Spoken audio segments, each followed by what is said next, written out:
스마트 스토어 매출 비중이 80%인데 옥지는 어떻게 손봐야 될지 모르겠습니다. 그 옥션 지마켓이요. 조금 그게 있어요. 솔직히 옥지가 그 등급자 영향을 좀 많이 받긴 하거든요. 그 사업자의 어떤 경력과 뭐 판매 등급 이런 게 좀 중요해서 초반에 잘 안 나올 수 있어요. 그래서 제가 개인적으로 권고 드리는 거는 광고를 한번 돌려보세요. 너무 옥지가 안 나온다면. 왜냐면 그러니까 광고로 이득을 보라는 뜻이 아니라 그냥 손해보지 않을 정도로만 광고를 돌려서 그럼 아마 다른 매출도 같이 올라가거든요. 어쨌든 광고 매출도 내 매출이니까 광고로 매출을 내가지고 전체 매출이 올라가면 다른 것도 아마 조금씩 올라갈 겁니다. 그리고 스스가 80%면 좀 많이 높기는 하네요. 이게 예를 들어 뭐 스스가 50이고 나머지가 50 정도면은 뭐 그럴 수 있다고 생각하는데 80은 좀 뭔가 문제가 있는 것 같아요. 일단 옥지에 올라가 있는 것들 한번 확인해 보셔야 될 것 같아요. 어떻게 올라가 있는지랑 혹은 본인도 모르게 그게 옥지가 90일이거든요. 상품 등록 기간이. 없어져 있을 수도 있어요. 그게 90일 되면 삭제가 되는데 까먹다가 이거 그냥 놓치시는 분도 있거든요. 그래서 한 번 정도는 내가 가공한 대로 제대로 올라가 있는지 상패 제대로 올라가 있는지 이것부터 1차적으로 확인해야 돼요. 잘못 올라가 있을 가능성이 진짜 없진 않거든요. 매번 똑같은 질문이지만 한 개당 가공할 때 시간은 어느 정도 쓰시나요? 여러 번 말씀드리긴 했는데 저는 1시간에 15개 하려고 노력했어요. 15개 정도. 집중했을 때 기준으로 15개 정도는 했습니다. 하루 100개 하려면은 그래도 8시간 이상은 순가공을 하셔야 돼요. 그래야 100개 나올까 말까 합니다. 충성선주님 감사합니다. 쿠팡 광고 돌리지 마세요. 제가 물론 저도 새롭게 알아낸 게 있으면 말씀드리겠지만 쿠팡도 저도 광고를 그래도 몇백만 원을 써봤는데 아직까지는 일반적인 방법으로는 대량 등록이랑 쿠팡이 아예 안 맞는 것 같아요.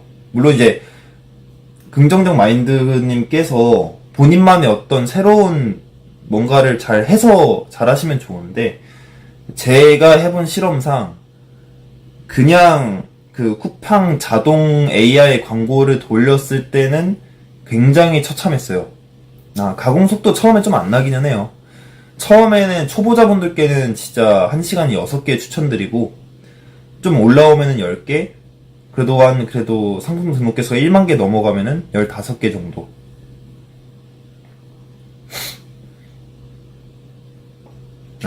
그럼 나중에는 가공하실 때 키워드 툴을 안 보고 하시게 되나요?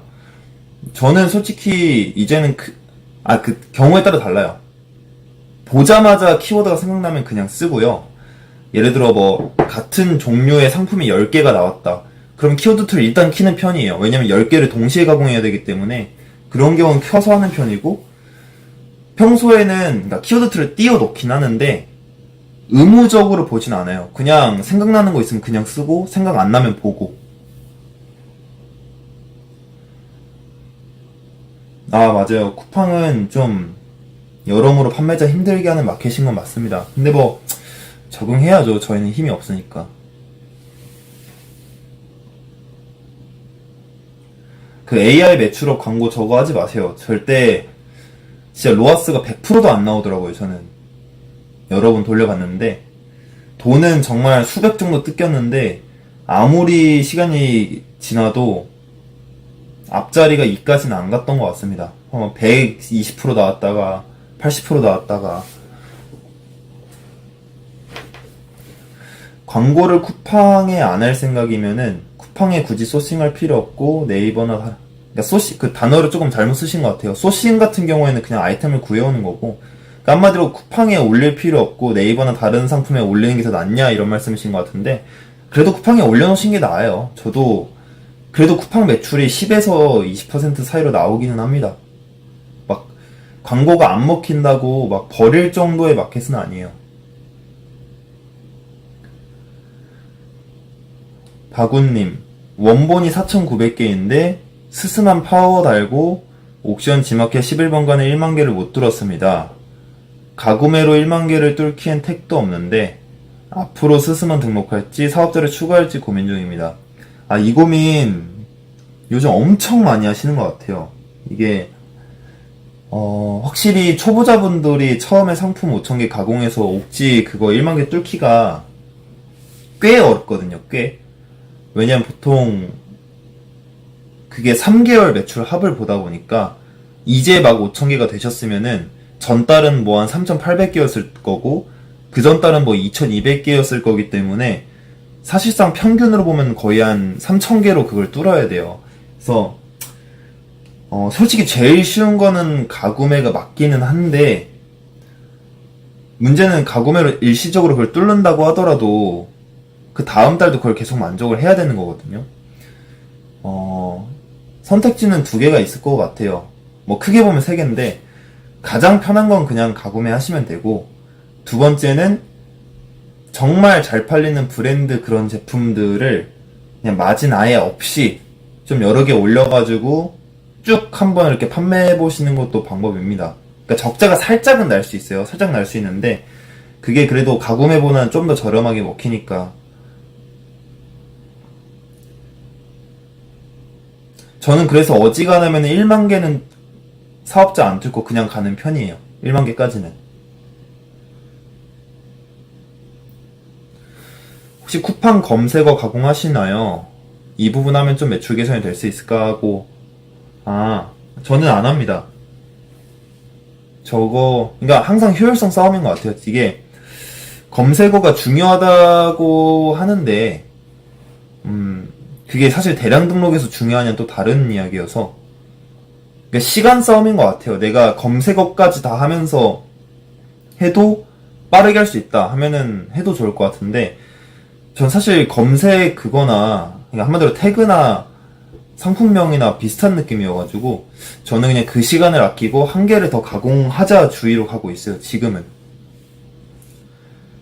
정나라님, 대량 등록은 네이버 광고를 어떻게 접근해야 될까요? 가장 잘 팔리는 거 위주로 하시는 게 제일 낫습니다. 처음엔요. 물론, 효율을 끌어올리기 시작하면 끝도 없기는 한데, 그래도 가장 편한 건 내가 지금까지 팔아왔던 데이터들 중에 가장 잘 팔리는 것들 위주로 CPC 돌리시는 게 제일 편하기는 해요. 물론 이제 깊게 들어가면 끝도 없습니다.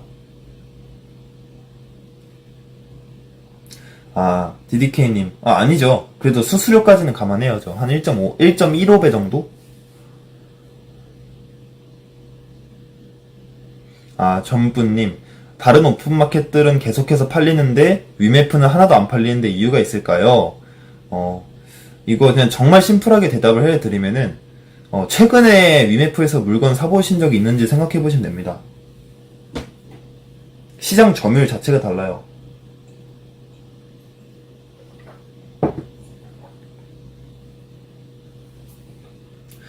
뭐 다시 한번 말씀드리자면은 위메프라고 해서 의미 없는 마켓이다 이런 건 아니에요. 그런 데는 기획전 이런 게 중요한 마켓이어서 내가 어떤 좋은 아이템을 가지고 있고 좋은 기획전 잘 들어가서 매출 내시는 분도 봤거든요. 근데 이제 저희는 대량 등록이잖아요. 대량 등록. 뭐 기획전 들어갈 수 있는 그런 사람들이 아니잖아요. 그렇다 보니까 어쩔 수 없이 그 마켓의 시장 점유율을 보통은 따라가게 돼 있어요. 그러니까 우리나라의 시장 점유율들이 있을 거 아니야. 네이버가 점유하고 있는 비율, 뭐 옥션이 점유하고 있는 비율 이런 거를 다 따져봤을 때 얼추 그거를 조금 따라가긴 합니다.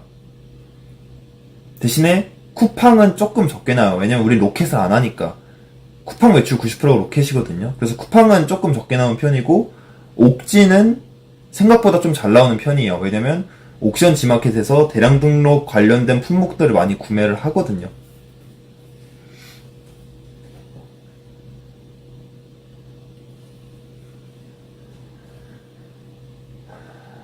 일단 9시 한 45분까지는 답변 드리다가 준비한 세션 하나만 진행하도록 할게요. 마켓 개수 제한 걸리면 초반에 했던 것들 중에 안 팔리는 것들 내리고 새로 가공하는 거 올리는 게 나을까요? 저는 반대예요, 개인적으로. 왜냐면 관리를 잘 하실 수 있으면 상관이 없는데, 문제는 이제 마켓 제한에 걸려 있다는 거는 이제 막 5,000개가 됐다는 뜻이잖아요. 그러면 솔직히 하나라도 팔린 것들 빼봤자 500개밖에 안 될 거예요. 그러면은 4,500개를 뺀 다음에 또 가공해서 올려야 되는데, 그런 식으로 해서 그걸 채우려고 하면은 몇 달이 걸려도 안 될 겁니다, 아마. 그래서 차라리 제가 아까 말씀드렸던 방법이 훨씬 나을 수도 있어요. 이게 많은 분들이 안 팔리는 거를 내리고 잘 팔리는 것으로만 채워 넣는다, 여기에 되게 좀 많은 생각을 가지고 계신데, 1년 이상 하신 분들은 본인 데이터 한번 분석을 해보시면은 의외로 한두 건만 팔린 것들이 엄청 많다는 걸 알게 될 거예요. 그걸 알고 나면은 당장 지금까지 안 팔렸다고 내리기가 쉽지가 않아요, 솔직히. 왜냐면 차라리 데이터 분석을 했을 때 내가 만약 상품이 막 2만 개인데 상위 200개가 매출의 70%다. 그럼 나머지 19,800개를 내리는 게 의미가 있을 수가 있어요. 근데 저 같은 경우에는 제가 매출 분석을 했었을 때 뭐 2만 개의 상품이 있다고 치면은 그 중에서 막 한두 건 팔린 것들 있죠. 5건 이하로 팔린 것들. 그런 것들이 전체 매출의 70% 이상이었어요. 그러다 보니까 지금 당장 안 팔리는 제품이라고 해서 쉽게 내릴 수가 없겠더라고요, 저는. 특히나 저 같은 경우에는 무가공이 아니라 정밀 가공 위주의 방식이기 때문에 저는 한번 가공했던 거는 어지간하면 살리고 가는 편입니다.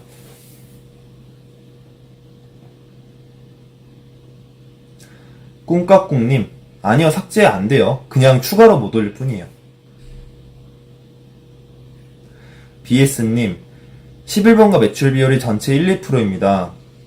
아, 맞아요. 11번가는 광고 안 하면은 잘 안 나와요, 솔직히. 물론 이제 1, 2%까지는 전 아니었고, 저는 보통 한 10% 정도 나왔었어요. 10% 정도. 왜냐면 11번가 매출 비율이 실제로 그렇게 안 큽니다. 그러니까 이게 아까 계속 말씀드렸지만은 우리나라의 시장 비율을 많이 따라가거든요. 저도 11번가에서 물건 안 산 지가 몇 년 돼요, 솔직히. 거의 네이버나 쿠팡에서만 사기 때문에 그거 생각해보면은 물론 1, 2%는 좀 낮긴 해요. 1, 2%는 심각하게 낮은데 광고를 엄청 하지 않는 이상 올라가봤자 20% 위로는 안 올라갈 거예요. 엉파햄봉님, 요즘 가공 하루에 몇 개 하시냐고요? 저희 회사 기준으로 치면 하루에 240개 합니다. 아, 젠트 어떻게 갈아엎었냐고요?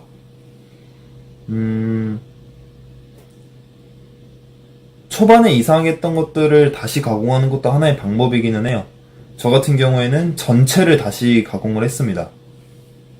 왜냐면 그때 너무 가공이 엉망이었어서 지금은 좀 가관이다 싶을 정도로 엉망이긴 했어요. 근데 그러면은 옥지 가구매로 10,000개 뚫고 미리 가공해놓은 5,000개 상품들을 쫙 업로드 시킨 후 그 다음 맞아요, 다시 내려가요. 그러면 근데 1만 개인데도 옥지에서 월 매출 100을 못 넘기는 거는 그때부터는 좀 문제가 있어요. 넘겨야 돼요. 그 정도면은 1만 개인데도 옥지에서 한 달에 매출이 100만 원이 안 나오면 안 되거든요. 사실 그거는 가공의 문제이기 때문에 물론 1만 개면 그래도 어느 정도 나올 거기 때문에 모자르면 조금 더 한 20만 원 모자르다 그럼 가공해서 채우면 되긴 하는데 원칙적으로는 넘겨야죠. 아, 11번가 광고 돌리면 유입이 네이버 11번가 유저한테 오죠, 보통.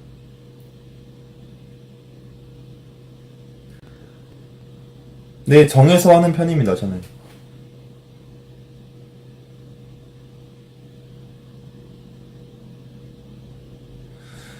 네이버 말고 다른 마켓도 올리면 제 것끼리 묶이던데 네이버만 하는 것은 어떤가요? 네이버만 한다는 게 무슨 뜻인지 모르겠는데, 그러니까 스마트 스토어만 한다는 소리죠? 아니죠. 그러면은 그 마켓에서 들어오는 사람들을 다 놓치는 거잖아요. 옥션에서 사는 사람이 꼭 네이버를 통해서 오는 사람들만 있는 건 아니에요. 그냥 옥션 자체에서 사는 사람도 많기 때문에.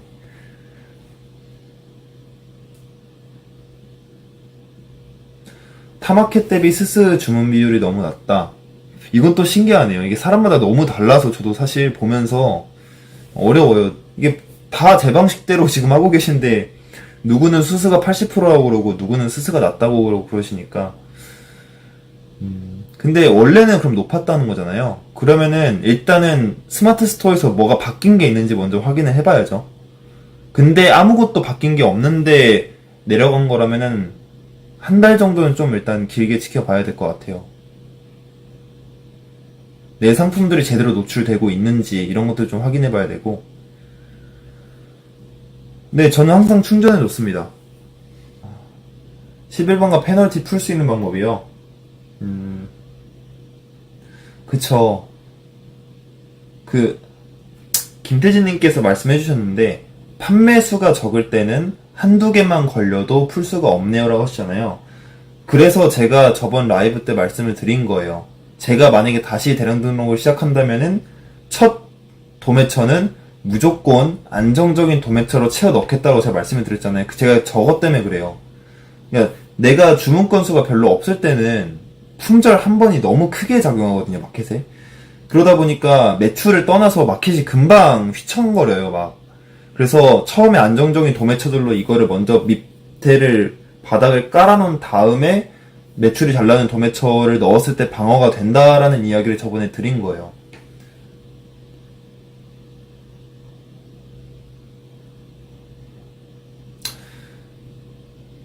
월파님, 전자책 구매 후 약 2달간 진행하고 있습니다. 현재 23살 대학교 2학년을 다니는 중인데 이제 곧 개강을 합니다. 학업에 집중을 해야 될지 아니면 대략 이거는 너무 어려운 문제인데 그 영민이의 성장을 일기님께서 인생 목표가 뭔지부터 돌아봐야 되지 않을까요? 내가 취업을 할 거다라고 하면은 지금 당장 대량등록 접으시는 게 맞고 사업가로서의 삶을 살겠다 싶으면은 빨리 결정을 하셔야죠. 이거를 저는 오히려 애매하게 잡고 가는 게 더 안 좋은 것 같아요. 좀 진지한 시간을 가진 한이 있더라도 결정을 해야 되지 않을까. 저도 그러니까 제 경험을 먼저 말씀을 드릴게요. 저도 제가 창업 준비를 22살 때부터 했어요. 대학교 때 창업 때 되게 많이 나갔었고 카이스트에서도 수상을 했었고 되게 많은 활동을 했었는데 저도 대학교 안 나왔거든요. 저가 공대를 나왔어요. 제가 공대, 그러니까 공부가 빡세기로 유명한 공학을 전공을 했는데도 불구하고 제가 군대를 갔다 와서 학점이 거의 4점 아래로 내려간 적이 별로 없었거든요. 공학을 전공하면서도. 근데 저는 조금 후회되는 게 제가 어차피 사업가로서의 인생을 살 거라면은 그 공부 안 했어도 됐겠다라는 생각을 저는 개인적으로 해요. 왜냐면 저는 항상 사업가가 꿈이었으니까. 근데 공부를 했던 이유는 그냥 혹시 모를 불안감 때문에 한 거거든요. 근데 그 시간이 결코 적지 않아요. 공대였기 때문에 시험이 거의 2주마다 있었고 정말 막 밤새 가면서 공부를 했었어요. 그렇게 해서 전공들 A풀 막 많이 맞고 이렇게 했었는데 솔직히 지금까지 한 번도 써본 적이 없습니다. 개인적으로. 그 화학 관련된 지식을 제가 써본 적이 없어요. 그냥 사업했었으면은 더 빨리 올 수 있었을 것 같은데 대신에 영민님께서 내가 아직 사업가로서 살지 취업을 할지 갈팡질팡 한다면 저는 그냥 공부하는 게 나을 것 같아요. 왜냐면 학점은 되돌아오지 않으니까. 나중에 다시 생각해서 사업을 더 하고 싶으면 그때 사업을 다시 시작해도 문제가 안 되지만은 내가 지금 공부 놓고 대량 등록했다가 그때 가서 아니라 생각하면 학점은 되돌릴 수가 없잖아요. 그래서 본인이 확신이 없으시면은 그냥 공부하는 게 더 나을 것 같아요.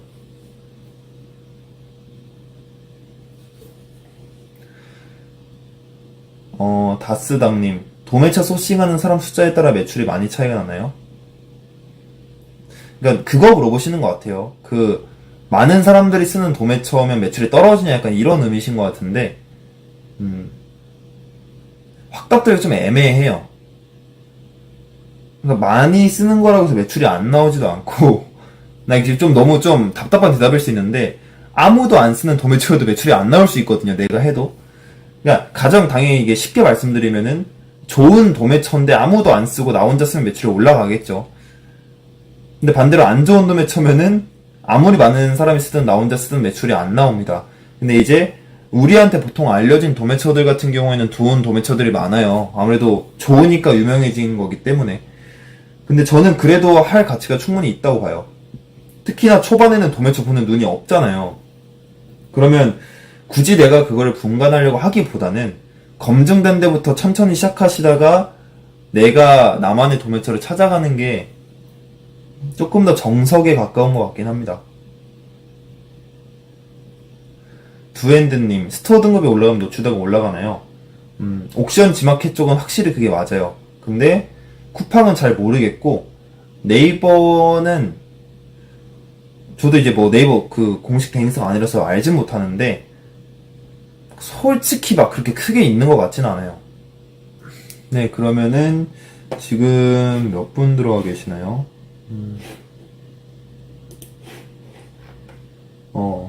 80명 지금 계시네요. 80명.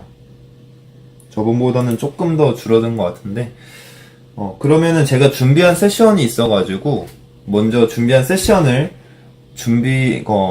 같이 보면서 진행을 하고, 그 다음에 다시 Q&A로 돌아가도록 할게요.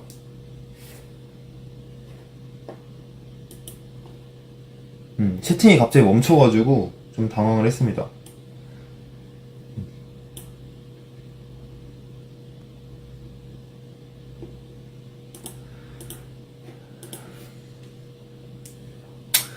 네, 이거 채팅을 좀 줄여야겠네요.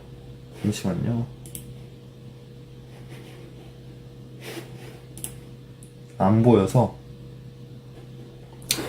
네, 그래서 이번 세션에서 제가 좀 말씀드리고 싶은 거는, 뭐, 아까 어떤 분이 오셔가지고 막 그런 이야기를 하고 계셨지만은, 마침 잘 됐네요. 그게 사실 오늘 세션이었거든요. 그러니까 오늘 다룰 이야기는 이거예요. 그러니까 일반적으로 온라인 유통했을 때 가장 많이들 나오는 게 위탁이랑 사입, 그리고 제조, 브랜드, 이 네 개를 많이 말씀하시잖아요. 제가 앞에 그리고 숫자를 붙여놓은 거는 이제 쉬운 순서부터 제가 나열을 한 겁니다. 그리고 여기서 말한 쉽다는 거는 그 돈을 벌기 쉽다라는 의미가 아니에요. 그냥 그 사업 자체의 난이도를 말한 겁니다. 위탁해도 떼돈 벌 수 있고요. 브랜드에도 망할 수 있습니다. 그러니까 돈을 버는 난이도의 순서가 아니라 정말 그 사업 자체의 난이도로 지금 순서를 매긴 거예요. 그래서 하나씩 살펴보면서 어떤 거를 먼저 시작하는 게 좋은지, 그리고 어떤 성향을 가진 사람이 어떤 걸 했을 때 좀 더 잘 맞는지, 이런 이야기를 조금 해보려고 합니다. 물론 이제 제가 미리 말씀드리고 싶은 거는 제가 막 모든 분야의 전문가는 아니에요. 저는 이제 개인적으로 위탁 판매를 많이 해왔었고, 이제 저는 이제 이 두 개를 바로 건너뛰고 브랜드로 넘어간 상황이거든요. 지금 브랜드를 런칭 준비를 하고 있기 때문에. 근데 어쨌든 제가 지금까지 해왔던 것들, 그리고 주변에서 봤던 것들, 이런 것들을 종합적으로 해서 여러분들께 좀 설명을 드려보려고 합니다. 우선 위탁 판매부터 볼게요. 그러니까 위탁 판매의 특징이 뭐죠? 위탁의 가장 큰 특징. 재고를 가지고 있지 않는다. 이게 사실 위탁 판매의 가장 큰 특징입니다. 뭐 여러 가지 특징이 있겠지만은, 사실 재고를 가지고 있냐 아니냐가 위탁의 가장 많이 갈리는 부분인 것 같아요. 위탁과 사입을 경계에 있는 딱 그 부분이죠. 그래서 재고를 가지고 있지 않기 때문에 얻는 장점이 뭘까요? 당연히 리스크가 없다라는 거예요. 한마디로 내가 어떤 물건을 가지고 있는 다음에 파는 게 아니기 때문에 설령 내가 위탁 판매를 하다 망한다고 하더라도 솔직히 손실을 거의 입지 않습니다. 끽해봐야 뭐 그동안의 솔루션 비용 정도? 플러스 나의 노동력 정도만 사실 리스크가 생기는 거거든요. 근데 뭐 나의 시간까지 리스크로 잡는다면 그 얘기가 너무 복잡해지기 때문에 금전적인 것만 기준으로 했을 때는 리스크가 없다는 게 가장 큰 장점이에요. 그리고 배송을 안 해도 된다. 이게 부업하시는 분들은 이에 대한 부담이 조금 있을 거예요. 그리고 어쨌든 내가 택배를 싸고 송장을 출력하고 보내고 하는 것들도 하나의 나의 노동력이기 때문에 위탁은 그런 걸 안 해도 되죠. 내가 남의 물건을 가져와서 판매와 마케팅을 잘 할 수 있다면은 제품이 나를 아예 스쳐 지나가지도 않은 상태에서 물건을 팔 수 있다는 게 가장 큰 장점이에요. 왜냐면 솔직히 소비자 입장에서는 물건을 살 때 이게 뭐 사입인지 위탁인지 관심이 없어요. 내가 뭐 네이버에서 어떤 컵을 사려고 해요. 뭐 이런 컵을 사려고 하는데 이게 판매자가 뭐 위탁해서 파는 건지 재고를 가지고 해서 파는 건지 알 방법이 없거든요. 그러니까 한마디로 일반적인 뭐 위탁 판매나 사입을 기준으로 본다면은 판매하는 그런 거에 대해서는 거의 똑같다고 보시면 됩니다. 저희가 하는 대량 등록 같은 경우는 물론 판매 방식이 좀 다르긴 하지만 어쨌든 리스크가 없고 배송을 안 해도 된다라는 거는 이제 막 시작하시는 분들께는 굉장히 큰 메리트이기는 해요. 그거는 부정할 수 없습니다. 근데 그만큼 단점도 있어요. 단점은 첫 번째로는 당연히 마진이 적을 수밖에 없죠. 상대적으로. 내가 물건을 직접 대량으로 사와서 파는 게 아니기 때문에 정말 여러분들이 공장이랑 잘 말을 해가지고 직접적으로 협상해가지고 물건을 가져오지 않는 이상은 마진이 일반적으로는 크지 않습니다.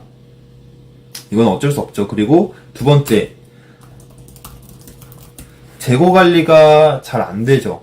물론 사입을 한다고 해서 재고 관리가 무조건 잘 되는 건 아닌데 위탁은 어쩔 수 없이 내가 컨트롤할 수 있는 부분이 아니에요. 사입은 내가 조금 더 돈을 많이 써가지고 재고 관리의 안정성을 확보할 수 있겠지만은 위탁 같은 경우에는 재고 관리에 있어서는 내가 할 수 있는 게 솔직히 아무것도 없잖아요. 당연히 나에게 물건을 주는 사이트나 공급처에게 위탁을 할 수밖에 없기 때문에 재고 관리가 안 된다라는 단점이 있기는 해요.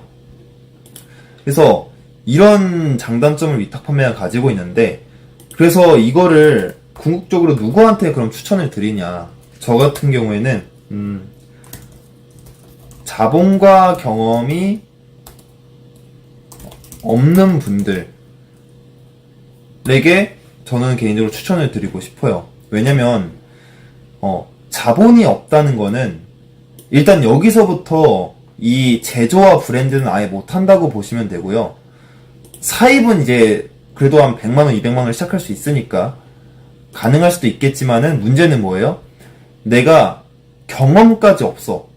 자본도 없는데 경험까지 없어. 이렇게 돼버리면은 얘조차도 한두 개 제품이 실패했을 때 내 인생이 조금 휘청일 수가 있습니다. 개인적으로.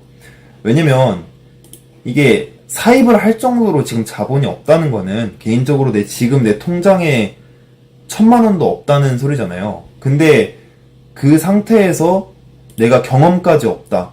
그럼 솔직히 얘도 실패할 확률이 굉장히 높아요. 왜냐면 아까 말씀드렸지만은 남의 물건을 가져와서 파나 내가 재고를 가져와서 파나 그 물건을 가져오는 방식이 다른 거지 판매 방식은 똑같잖아요. 사실 물론 대량 등록은 살짝 다르긴 하지만 그러다 보니까 결국에는 어차피 위탁을 못할 사람이면은 사입도 못합니다. 이게 이제 막 온라인 업계에 발을 들이시는 분들이 착각하는 게 이제 내가 어떤 제품을 가져와서 이렇게 잘 만져서 그냥 올리면은 뭔가 잘 팔릴 것 같다는 기대가 있어요. 근데 제가 그런 분들께 추천드리는 건 뭐냐면 내가 어차피 물건을 가져와서도 잘 팔 수 있을 것 같다는 생각이 든다. 뭔가 그런 근자감이 내겐 있다. 나는 뭔가 잘할 것 같아. 그런 분들은 굳이 그 제품을 사입하지 마시고 그냥 그 제품을 소매로 한두 개 사가지고 해보세요, 한번. 그러면 되거든요. 굳이 200개를 안 사오더라도 그냥 2개만 사셔가지고 판매를 해보시면은 내가 지금 물건을 사입해서 판매할 만한 실력이 있는지 없는지 바로 알 수 있거든요. 근데 내가 그걸 했을 때 안 되는 것 같아, 나는. 내가 팔고 싶은 거를 10종류를 소매로 이렇게 가져와서 이렇게 내가 판매하려고 노력을 해봤는데 안 팔린다. 그러면은 솔직히 위탁부터 시작하시기를 저는 권장을 드려요. 왜냐면 그 상태에서 내가 사입을 해봤자 그거 다 재고로 남는 거잖아요. 그러면 경제적 손실이 어마어마하기 때문에 어차피 위탁을 잘 하시는 분들은 사입가도 잘 하실 확률이 높습니다. 그래서 굳이 사입부터 먼저 시작할 필요가 없다. 어떤 가정하에 내가 자본과 경험이 없다는 가정하에요. 그냥 무조건 위탁부터 하는 게 좋다 이 소리가 아니라 내가 만약에 돈도 없고 온라인 판매 경험이 아예 없다면은 굳이 사입부터 시작하기보다는 위탁부터 시작해서 경험과 어떤 자본을 쌓아갈 수 있는 환경을 먼저 구축하는 게 좋다가 제 현실적인 입장이에요. 솔직히 저도 그렇게 했었고 자, 그러면 사입을 한번 알아봅시다. 사입. 사입은 뭐죠? 한마디로 물건을 미리 대량으로 산 뒤 직접 판매하는 것을 사입으로 볼 수 있겠죠. 이 산뒤라는 게 이제 제조 이런 거랑 좀 다른 거겠죠, 아무래도. 그럼 장점은 뭐예요? 재고를 어느 정도는 컨트롤할 수 있다. 그러니까 100%는 아니에요. 내가 막 중국에서 5,000개 사와서 다 팔렸는데 그 다음에 다시 사입하려고 보니까 그게 단종될 수도 있고 혹은 뭐 생산하는데 6개월이 걸릴 수도 있고 이런 건 모르는 거다 보니까 100% 컨트롤이 가능하진 않지만 그래도 위탁보다는 어느 정도 재고를 컨트롤할 수 있다. 그리고 마진도 조금 더 높다라고 볼 수 있을 것 같아요. 이게 사입이 위탁에 비해서 가지는 장점이죠. 근데 여기서부터 시작되는 단점은 뭐예요? 재고 리스크. 이게 정말 큽니다. 정말로. 내가 어떤 제품을 가져왔는데 이게 안 팔려버리기 시작하면은 스트레스가 정말 어마어마할 거예요. 그래서 내가 가진 자본도 얼마 없으면은 여기서 그냥 사업을 접어버릴 수밖에 없게 되는 거거든요. 아까 말씀드린 것처럼 내가 지금 돈이 통장에 딱 500 있어요. 그리고 아직 온라인 사업 해본 적 없어요. 근데 이 사람이 바로 일로 가버렸다. 그러면 제품을 세 종류를 사왔다고 칠게요. 100만원치, 100만원치, 100만원치, 100만원치 ABC를 사왔는데 셋 다 잘 안 팔려요. 그러면은 그대로 돈은 200밖에 안 남는 상태로 머리가 아파지는 겁니다. 이제 물론 이상적으로 말을 하면은 그 300만원치를 열심히 팔아보려는 노력을 하게 되지 않겠느냐라고 뭐 그렇게 멋있게 말은 할 수는 있겠지만은 이제 제가 계속 드리는 말씀은 그거를 굳이 시작부터 겪을 필요는 없다는 거예요. 위탁으로 잘 팔다가 넘어와도 되는데 자본이 없는 분들이 굳이 그 안 팔리는 첫 경험을 반드시 재고를 가진 채로 느낄 필요는 없다가 제 주의거든요. 어차피 위탁으로 해서 안 팔리든 사입으로 해서 안 팔리든 안 팔리는 건 똑같은 건데 굳이 돈을 써가면서 그 경험을 할 필요가 없다 주의인 거예요. 저는 개인적으로. 물론 돈을 잃은 만큼의 어떤 충격과 실패에 대한 그런 것들이 남긴 하겠지만은 굳이 그럴 필요가 없다가 제 주의입니다. 개인적으로. 그래서 사입해서 잘하시는 분들도 많죠. 사입의 장점은 또 한두 가지 그런 게 있을 수 있을 것 같아요. 만약에 그 사입 제품이 내가 잘 갖고 온 거면은 활용도가 높죠. 로켓도 시도해볼 수 있고 뭐 기획전도 해볼 수 있고 그래서 그런 걸 좀 뭉쳐서 말을 하자면은 판매 경로가 넓어진다 이렇게 말씀을 드릴 수 있을 것 같아요. 왜냐면 위탁이면은 사실상 오픈마켓 말고는 좀 판매할 것이 많이 줄어들잖아요. 왜냐면 내가 재고를 컨트롤할 수도 없고 내가 직접 주는 게 아니다 보니까 솔직히 말도 애매해지죠. 그 보내는 분이 아마 다른 곳으로 되어 있을 텐데 내가 영업하는 데 있어서 그런 게 좀 느껴질 수도 있고 근데 비록 내가 제조한 제품은 아니더라도 내가 우리 창고에 물건을 쌓고 있으면은 이거 가지고 뭐 위메프 기획전도 들어갈 수 있고 뭐 톡스토어 이런데 선물하기 들어갈 수도 있는 거고 아니면 내가 뭐 직접 그거 가지고 학교 병원 돌아다니면서 영업을 뛰어도 되는 거고 그러니까 판매 경로가 여기서부터는 확실히 쭉 넓어지는 것 같아요. 굳이 스마트 스토어가 아니어도 내가 팔 수 있는 곳들이 많다 보니까 내가 그런 것들을 잘할 수 있는 사람이라면은 확실히 판매량을 조금 더 많이 올릴 수가 있겠죠. 우리나라 모든 사람이 다 네이버에 사는 건 아니니까. 그래서 이런 장점이 확실하게 있기는 합니다. 그거는 부정할 수 없는 것 같아요. 당연히 이게 있는 만큼 이런 장점들이 하나씩 생기는 겁니다. 자, 그리고 제조 쪽으로 가면 어떨까요? 제조 말 그대로 상품을 직접 만드는 것이라고 하는데 근데 제조를 막 그렇게 너무 어렵게 안 보셔도 될 것 같아요. 이게 꼭 수천만 원, 수억 단위로만 상품을 제조할 수 있는 건 아니거든요. 내가 어떤 A라는 제품을 가지고 있는데 그 공장을 찾아가지고 이 부분만 조금 개선을 해달라. 이게 별로인 것 같다. 혹은 뭐 원단만 바꿔달라. 이 정도로 잘 딜을 하면은 뭐 1,000만 원이나 그 정도 수준으로도 해주는 곳들 많습니다. 특히 뭐 중국 가수도 그러실 수도 있고. 그래서 꼭 억 단위로 들어가는 건 아니에요. 제 생각에는. 500만 원 정도로도 충분히 제조를 할 수 있는 거고. 그럼 제조의 장점은 뭐예요? 당연히 사입 장점 플러스에다가 제가 생각하는 가장 큰 장점은 나만의 아이템이라는 거. 이게 진짜 큰 것 같아요. 왜냐면 요즘 그 가격 비교 그것 때문에 이 제조 메리트가 저는 오히려 조금 더 커졌다고 생각을 해요.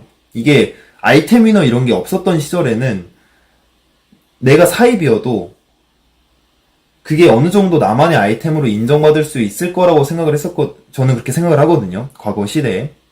근데 이제 너무나도 쉽게 같은 상품을 중국 1688이나 뭐 타오바오에서 찾을 수 있는 시대가 됐고, 그러다 보니까 내가 애써 힘들게 상세 페이지 만들고 사진 찍어봤자 그 아이템을 나랑 똑같이 찾은 사람이 들어와서 최저가를 유통을 해버리면은 많이 어려워지죠. 그래서 요즘 사입 그것 때문에 힘들어하시는 분도 굉장히 많으시고, 그래서 제조의 장점은 어쨌든 조금만 바꾸더라도 내 거는 내 거니까 그런 가격 비교로부터 내가 피할 수 있다. 그게 정말 큰 것 같아요. 나만의 아이템이라는 거. 그럼 단점은 뭐겠어요? 단점은 당연히 돈이 많이 든다.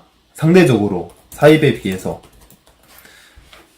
이렇게 되는 것 같아요. 사실 위탁에서 사입 제조로 갈수록 단점 같은 경우는 저는 사실 돈이 많이 든다가 제일 큰 것 같긴 하거든요. 뭐 엄밀하게 그것만의 큰 단점이 딱히 생기진 않는 것 같아요. 왜냐면 장점이 그만큼 많이 생기니까. 굳이 좀 추가하자면 이런 건 있을 수 있겠네요. 협상력이 요구된다.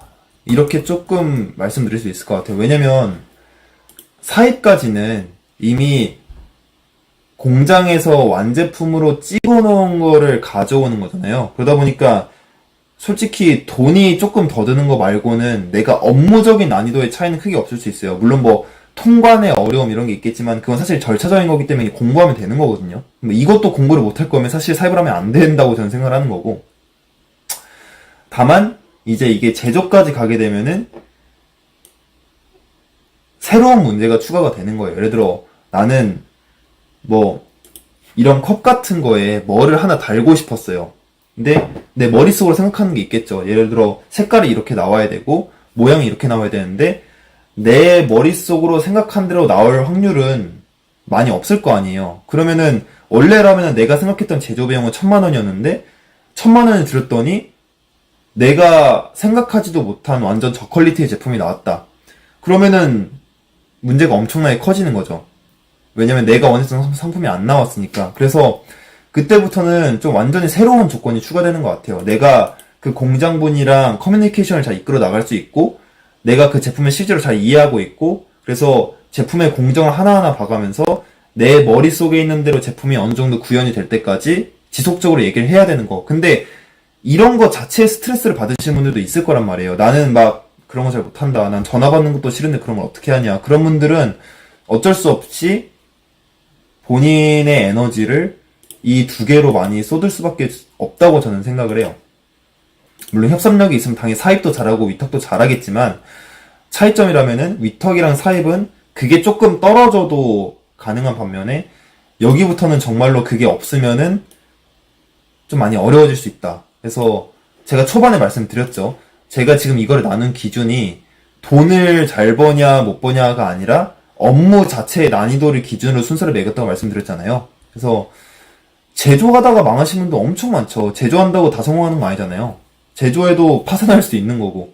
그래서 뭐가 돈을 벌기 좋냐 이런 거는 사실 너무 상대적인 거라 순서를 매길 수 없을 것 같고, 다만 여기서 이쪽으로 갈수록 더 큰 돈을 벌 확률은 올라간다. 그리고 그만큼 더 크게 망할 확률도 올라간다. 그렇게 보면 될 것 같아요. 그리고 이제 제가 하고 있는 게 지금 브랜딩이잖아요. 저는 지금 브랜드를 런칭하려고 했으니까. 그리고 브랜딩 같은 경우에는 이 두 개를 좀 포함하는 개념입니다. 사실은. 왜냐면 내가 중국에서 물건을 가져와서 브랜드를 입힐 수 있는 거고, 아니면은 내가 상품을 제조해서 브랜드를 입힐 수도 있는 거기 때문에 사실은 브랜드는 어느 정도 이 두 개념을 포함하고 있는 개념이긴 해요. 근데 완전히 다르죠. 사실 실제로 진행해보면. 브랜드는, 저도 이제 막 엄청난 브랜드의 전문가는 아니어서 여기부터는 그냥 저 멀티파이프의 개인 의견이니까 그냥 쟤는 저렇게 생각하나 보다 하고 들으시면 돼요. 제가 생각하는 브랜드의 특징은, 굉장히 어렵지만, 한 번 구축이 잘 되면 정말 돈을 크게 번다. 이게 사실 가장 큰 것 같아요. 그리고 추가적으로 여기서부터 제가 생각하는 차이는 회사 매각이 가능하다. 이게 좀 저는 브랜드를 시작한 이유 중 하나였어요. 이런 것들이. 왜냐면 우리가 어떤 물건을 사입해서 잘 판다고 하더라도 만약에 제가 사입 전문가예요. 그래서 막 여기저기서 막 유통하고 잘 팔고 이런다고 해봤자 그건 사실 그 사장의 개인 노하우지 그 회사가 엄청난 가치를 보고 있다고는 사실 보기 어렵잖아요. 다 남의 물건이고 하다 보니까. 근데 이제 브랜드 같은 경우에는 소비자가 그 브랜드를 보고 사는 거기 때문에 그 브랜드 가치라는 게 있잖아요. 그러다 보니까 그게 회사 가치가 되고 다른 회사로부터 그 회사 자체를 사겠다는 매입 제한이 올 수가 있잖아요. 그게 가장 큰 차이인 것 같아요. 그래서 사실 브랜드부터는 이제 장단점을 논하기가 조금 많이 복잡해지긴 하는데 당연히 장점은 정말 큰 돈을 벌 수 있다가 하나의 장점 중 하나 되는 것 같아요. 내가 정말 크게 성공하고 싶다면은 저도 브랜드를 하는 게 맞다고 보긴 합니다. 그리고 단점을 좀 꼽자면은 일단 돈이 정말 많이 필요하다. 어쩔 수 없는 것 같아요. 저도 지금 브랜드를 기획하면서 준비하고 있는 것들이 여러 가지 있잖아요. 예를 들어 브랜드의 어떤 컨셉 같은 것도 잡아야 되고 그거를 이제 혼자 잡을 수도 있고 그리고 이제 전문가의 도움을 받을 수도 있는데 그 과정도 돈이고 내가 브랜드를 만들었으면은 제품 디자인도 거기에 맞춰서 구색을 해야겠죠. 그럼 그것도 사실 제조가 많이 들어가다 보니까 돈이 깨질 수밖에 없고 그리고 브랜드는 뭐예요? 그 이름을 알려야 되잖아요. 이름을 알리지 못하면 저는 브랜드의 가치는 없다고 보거든요. 사람들이 그 브랜드 이름을 들었을 때 느껴지는 게 뭔가 있어야 될 거 아니에요. 예를 들어 뭐 우리가 나이키 했을 때 떠오르는 거, 애플 했을 때 떠오르는 거, 혹은 뭐 작은 생활용품 브랜드라고 하더라도 그 브랜드 이름을 들었을 때 딱 떠오르는 뭔가가 있어야 되는데 그걸 소비자한테 각인시키기 위해서는 엄청나게 많은 노력이 들어갈 수밖에 없는 것 같아요. 그 제품 자체에 대한 개발도 있을 거고 그걸 사람들에게 홍보하고 마케팅하고 그런 것들이 개인적으로 감히 경험 없고 자본 없는 사람들은 아예 시도조차도 못한다라고 저는 생각을 합니다.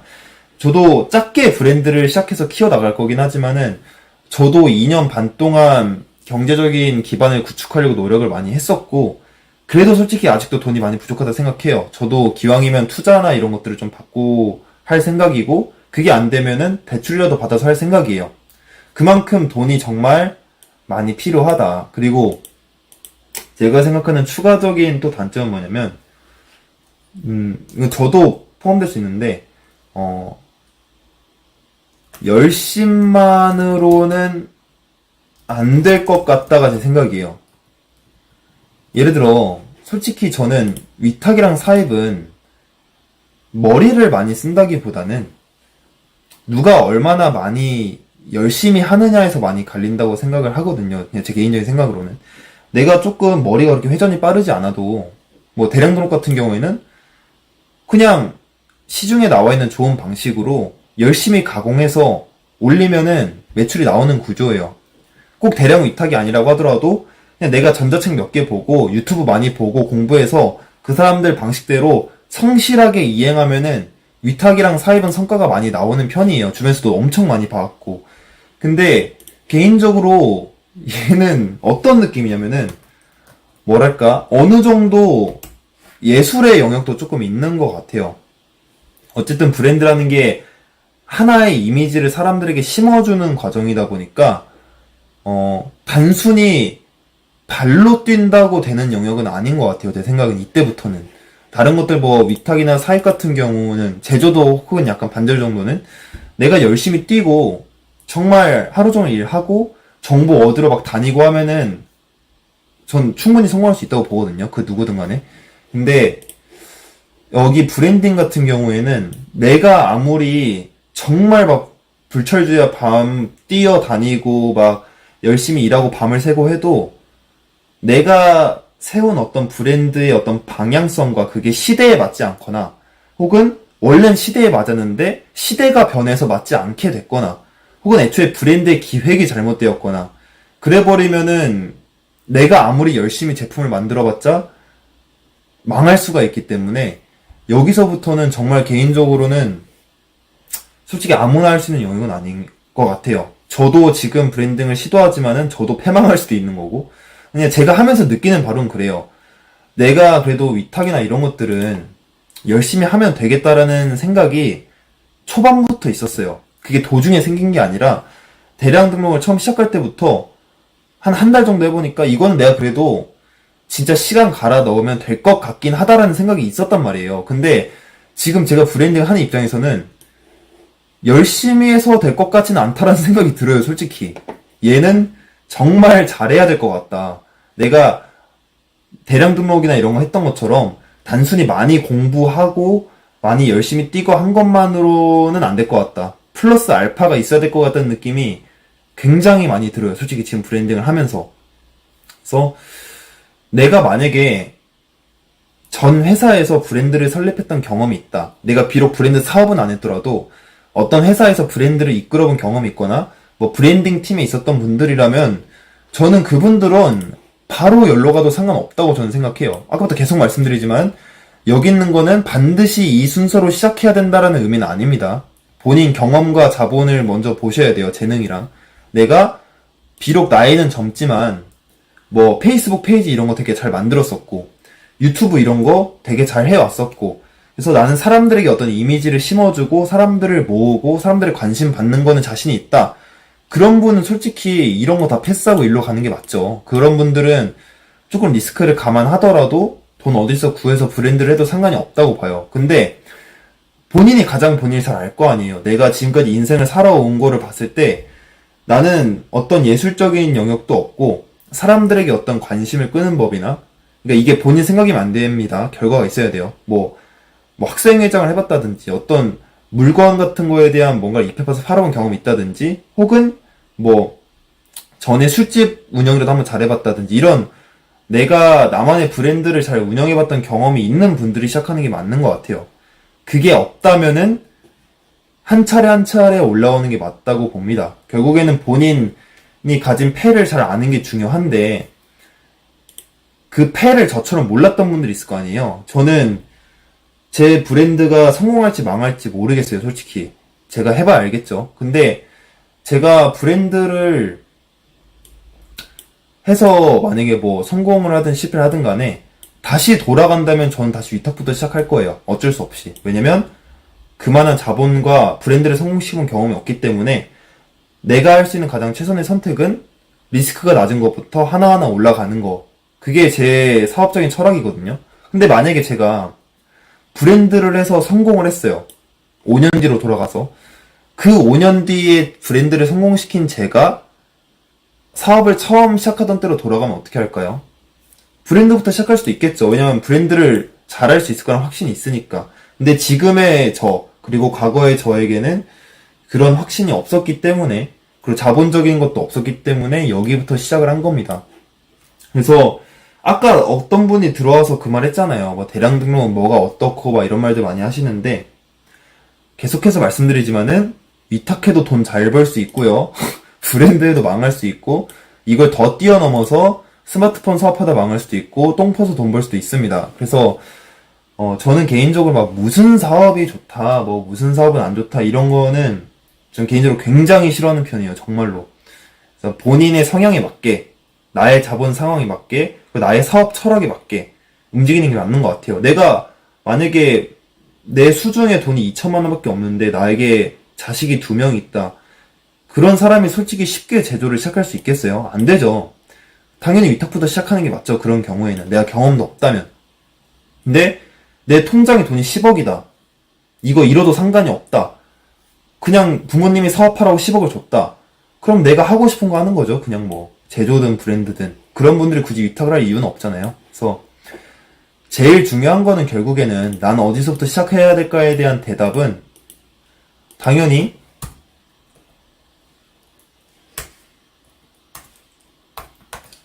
지금의 내 자본 상황과 과거 경험, 여기서 결정이 날 것 같아요. 이거를 잘 생각을 해보시고 나에게 맞는 시작 포인트를 정하시는 게 가장 좋을 것 같습니다. 저라면은 그렇게 시작을 하게 될 것 같아요. 네, 이상은 뭐 여기까지 한번 진행을 하고 다시 Q&A 가보도록 할게요.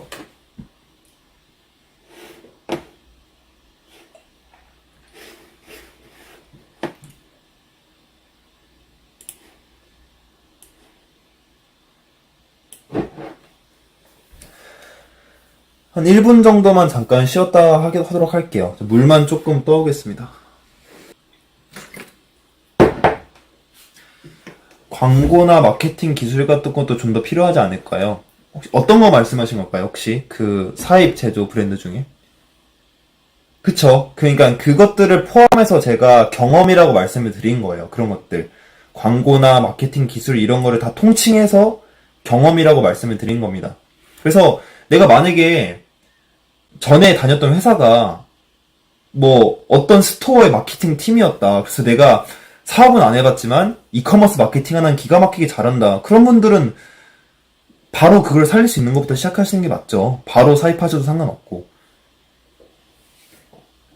근데 이제 대부분의 경우에는 이제 제가 지금까지 저희가 왔던 분들이 보면은 그게 없는 분들이 대부분이다 보니까 내가 아직 어떤 재능을 가지고 있는지 모르고 과거에 경험도 없으면은 일단 리스크 없는 것부터 시작하시면서 그런 것들을 찾아가는 게 현명하다고 제가 말씀을 드린 거예요. 만약에 막상 내가 이렇게 좀 해봤더니 나는 뭐 제품 3개를 소매로 그냥 가져와서 팔아봤는데 난 잘 팔리던데? 그러면 이제 그분은 바로 그냥 사입 가시는 게 맞죠. 근데 이제 대부분 열에 9은 안 팔릴 거란 말이에요. 그래서 열에 한 분이 성공하는 전략을 저는 말씀드리기보다 열에 9분에 해당되는 전략을 말씀드리려고 노력을 한 거예요. 혹시 그 방금 제가 했던 세션에 대해서 조금 더 얘기 나누고 싶으신 분들은 채팅으로 남겨주세요. 조금 더 같이 토론해봐도 좋을 것 같습니다. 그럼 뭐 좀 휴대폰 설정할 게 있어가지고 잠시만요. 네, 됐습니다. 안 되면 될 때까지님, 현업 퍼포먼스 마케터입니다. 월파님 말대로 카테고리 불문하고 누구나 다 알만한 브랜드 이커머스 매체들 광고비 60억 정도 태워보면서 브랜드는 누구보다 자신있게 되더라고요. 네, 그런 것 같아요. 네, 자본이 없어서 되는 거. 그러면 안 되면 님께서는 대량에서부터 이제 돈 벌리시면 바로 브랜드로 가시겠네요, 아무래도. 그 과거 경험이 저는 정말 중요한 것 같아요. 그래서 내가 과거에, 그래서 저는 이제 본인을 얼마나 잘 아느냐가 사업에서 중요하다고 생각을 하는데, 이제 내가 만약에 그런 거를, 브랜드를 꼭 해본 적이 없더라도 그와 비슷한 것들 있잖아요. 브랜드에서의 본질과 중요한 것들.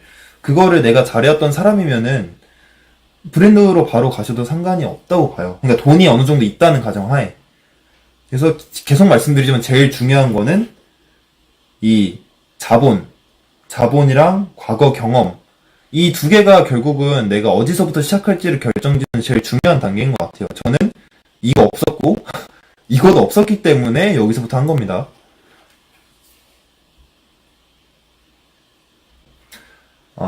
충성님, 멀파님 강의 들으면 꿈이 커진다고요? 꿈이 커지는 건 좋은데 그 현실이랑 같이 갑시다. 이게 제일 중요한 것 같아요. 호아님, 오프라인 쪽으로 진출 생각 있으신가요? 네, 저는 이제 브랜드 런칭 준비하고 있기 때문에 제 브랜드 상품이 런칭되기 시작하면은 오프라인도 뛸 거예요. 꿈깍꿍님, 혹시 요새 어떤 책 읽으시는지 물어봐도 될까요? 가장 최근에는 1,000원으로 경영하라 다이소 회장님 그 책이랑 그리고 유니클로에 대해서 분석한 책을 읽고 있어요. 왜냐면 제가 만들고 싶은 브랜드가 다이소나 유니클로 같은 기업이거든요. 그래서 그 두 기업에 대한 분석 내용을 좀 많이 읽고 있습니다. 제 브랜드가 어느 방향으로 가야 될지, 그리고 내가 하고 싶었던 어떤 그런 느낌을 주는 그런 브랜드들이 어떻게 바닥부터 시작을 했고, 어떻게 공장들을 컨트롤했고, 이런 것들을 좀 공부하고 있어요. 정나연이, 광고 하루 예산 정도는 설정합니다. 보통 마켓당 적게는 3만원에서 많게는 5만원 정도 설정하고요. 무한으로 하시면 안 돼요. 그거 진짜 큰일 날 수 있습니다. 무한으로 하면은. 하루 예산은 반드시 설정해 놓으셔야 돼요. 초기 파이프 뚫고 해당 자본 90%로 브랜드로 지속적으로 투자할 생각이시라고요? 좋죠. 근데 브랜드라는 걸 꼭 막 너무 어렵게 생각할 필요도 없을 것 같아요. 그냥 내가 내 이름 붙이면 그게 브랜드가 되는 거니까. 다만 이제 결국 브랜드에서 중요한 거는 그 이미지를 각인시키는 게 저는 중요하다고 생각을 하거든요. 예를 들어 다이소 하면 어떤 느낌이 들어요? 저렴하긴 하지만 원룸 같은 데 사는 사람이 적당히 1년 쓰다가 버릴 정도의 좋은 제품이라는 생각이 들고, 유니클로 하면 드는 생각은 디자인이 화려하진 않지만 그냥 기본템이 좋다, 그냥 이런 느낌이 되게 가볍게 들잖아요. 그 브랜드 스토리로부터 시작이 된다고 생각을 하거든요.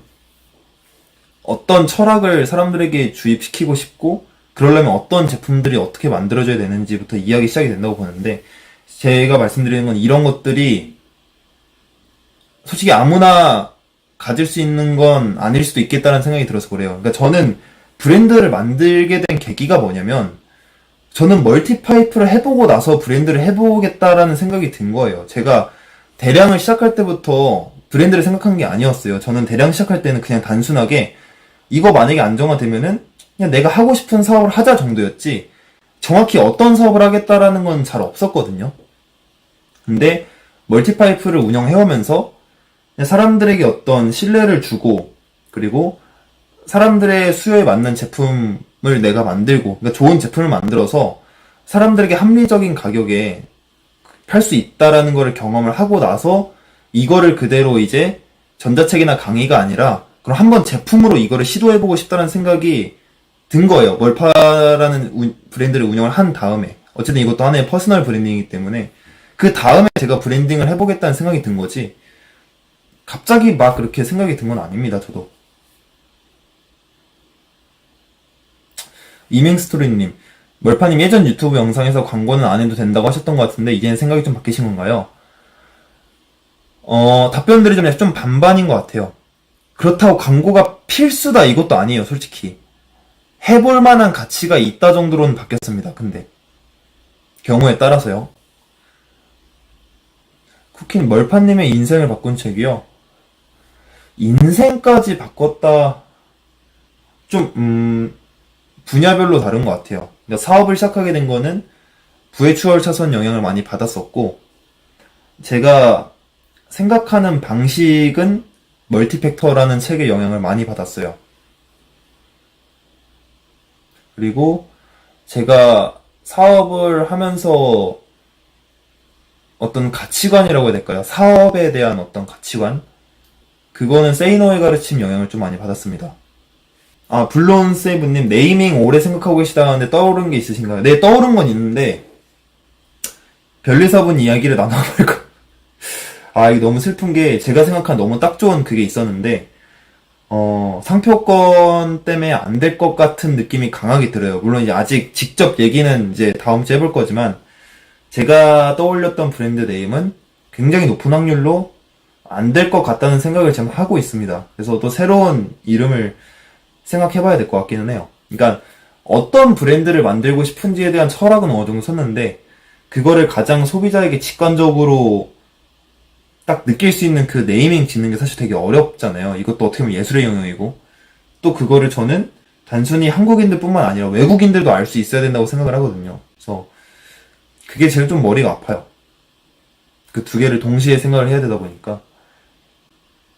물론 브랜드 로고 이런 것들은 전문가에게 맡길 거지만 이름 정도는 제가 지을 생각입니다. 초보자 질문 드립니다. 상품명 가공할 때 같은 용도의 상품이 나오면 키워드 돌려쓰기 하고 있는 자신을 발견합니다. 키워드 돌려쓰면 안 좋아요. 안 돌리시는 게 자신이, 새로운 키워드를 잘 생각해서 찾으시든지, 아니면은 그냥 내가 진짜 더 이상 생각이 안 난다 싶으면은 그냥 다 버려버리시는 게 낫습니다. 그 키워드 돌려쓰기가 제일 안 좋아요. 계속 한 80명 언저리에서 계속 계시네요. 딱히 새로 들어오지도 않고 그냥 나가지도 않고 계신 것 같아요. 그래서 편하게 질문 주시면 될 것 같아요. 저는 뭐 제가 답변 드릴 수 있는 거, 뭐 중국 갔다 왔던 이야기도 좋고 다 제가 뭐 대량 등록 관련된 이야기도 좋고 다 답변 드릴게요. 가공 직원으로 가족이나 지인 쓰는 거요. 나쁘지 않다고 봐요, 저는. 지인은 잘 모르겠어요. 근데 가족까지는 괜찮다고 보는 편입니다. 꽁깍꽁님, 멀파님 상품명 이미지 그대로 따라하는 샐러드 신경 안 쓰시나요? 신경 쓸 수 있죠. 그래서 저도 그거를 방어하는 방법을 조금씩 연구를 하고 있어요. 왜냐면 이게 대량 등록이다 보니까 사실 엄청 잘 나가는 제품이 전체 매출에서 차지하는 포지션 자체가 많지 않아서 사실 막 매출적으로 그렇게 큰 타격은 없거든요. 근데 솔직히 좀 짜증나는 것도 있고, 그리고 사실 모르는 거잖아요. 저는 지금은 매출이 흔들리지 않기 때문에 그렇게 생각하고 있는 건데, 알고 보니까 더 나올 수 있는 매출이었는데 저런 것 때문에 안 나왔던 걸 수도 있으니까 그거를 방어하는 법을 조금 생각을 하고 있어요. 근데 좀 쉽지가 않긴 해요. 왜냐면 상품명이 저작권으로 인정받을 수 있는 게 아니기 때문에 그거를 어떻게 뭐 스토어 이름으로 어떻게 워터마크를 만들든 뭐 여러 가지 잡다한 방법들이 있기는 하지만은 그만큼 품이 많이 들긴 하죠. 제가 아직은 연구 중이에요. 조금 더 잘 알아내면 그때 다시 답변 드리겠습니다. 저도 아직 확실한 건 못 알아내서. 멀파님은 분석을 한 이유 상품명 짓는 방식이 달라진 건지 키워드가 둘 다 달라졌어요. 둘 다. 일단 키워드가 제일 많이 바뀌었고요. 배치 방식도 바뀌었습니다. 가격 비교 물건은 어디서 가져오는 걸까요? 그거를 알고 있으면은 제가 유튜브를 안 하고 있지 않았을까. 슬프네요, 갑자기. 도매처를 5군데째 하다 보면은 비슷한 상품들이 많이 나오잖아요. 이런 것들은 써보지 않은 키워드들을 찾기도 힘들 정도가 되면은 안 하고 건너뛰는 게 맞겠죠? 네, 안 하는 게 낫습니다. 중국설, 뭐 어디서부터 어떻게 설명드려야 되나? 궁금한 점이 있으면은 말씀을 해주세요. 제가 그냥 이렇게 딱 썰 풀어달라고 하니까 갑자기 이렇게 뭘 얘기해야 될지 감이 안 잡혀가지고 정확히 어떤 점이 궁금했는지 질문 주시면 제가 답변 드릴게요. 잘 나가는 상품 사입하냐고요? 절대 안 그럽니다, 저는. 왜냐면, 그러니까 제가 왜 잘 나가는 상품을 사입을 안 하냐면요. 이게 제가 정말 솔직하게 말씀드릴 수 있는데, 그 상품이 왜 잘 나가게 됐는지 제가 몰라서 그래요. 왜냐면, 그러니까 젠트레이드 기준으로 봐도, 저도 막 리뷰 140개 넘게 달리고 한 젠트레이드 제품이 하나 있어요. 근데, 아니, 누구나 다 쓰는 젠트레이드 제품인데 그게 지금 막 리뷰 140개 달리고 그렇게 된 거잖아요.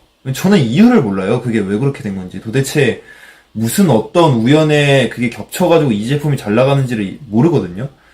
그러다 보니까 사입을 안 해요. 내가 어떠한 기획하에 뭐 그게 데이터를 받든 뭐 내가 제품에 대해 잘 알든 내가 혹은 상세 페이지를 남들과 차별화되게 만들었든 내가 이 상품에 잘 나가는 어떤 요소나 포인트를 알아야 내가 확신을 갖고 사입을 하는데 적어도 대량에서 잘 나가는 제품들은 저도 그 제품이 왜 잘 나가는지 모르겠어요. 그래서 그런 이유로 사입을 하진 않습니다. 그리고 실제로 대량에서 잘 나갔던 제품들이 몇 년 동안 잘 나갔던 적은 잘 없는 것 같아요. 물론 이제 꾸준히 팔려주기는 하는데 그게 진짜 그 제품 하나로 사입을 해야 될 만큼 잘 팔렸던 적은 없어요, 제가.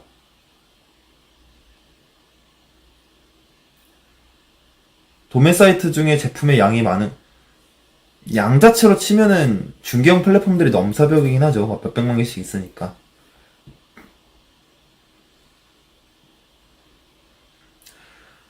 호두과자님, 쿠팡이 스스랑 비슷할 만큼 주문 건수가 나왔는데 작년 정도부터 점점 줄더니 이제 인터파크 수준으로 떨어졌습니다.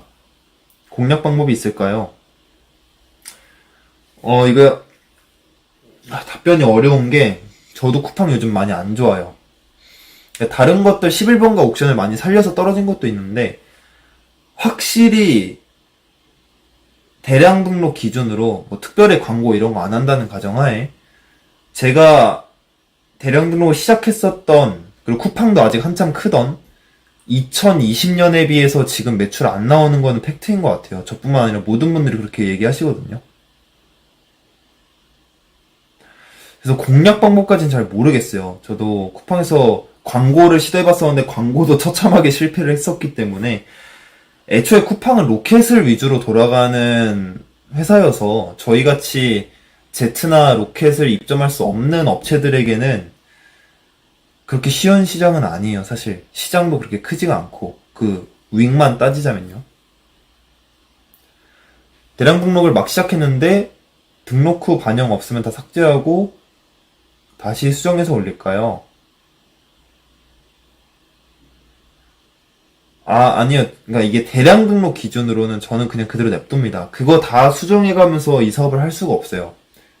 안되면님, 브랜드 도움 저야 대환영이죠. 저한테 저 역시 단톡방 들어와 계신가요? 단톡방 들어와 계시면 저한테 겐톡 주시거나, 아니면은 제 유튜브 들어가시면 제 메일 나오거든요. G메일. 그쪽으로 연락 주시면 제가 연락 드리겠습니다. 위탁을 쇼피 사이트에 올릴만 할까요? 별 효과 없을 겁니다, 아마.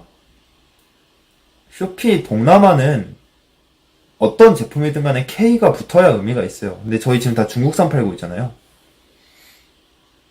그러니까 중국 제품을 동남아 사람들이 한국 사람한테 살 이유가 없습니다. 저도 쇼피를 해봤었기 때문에, 물론 이제 깊게 하진 않았지만. 상패가 아주 심플하면 등록하시나요?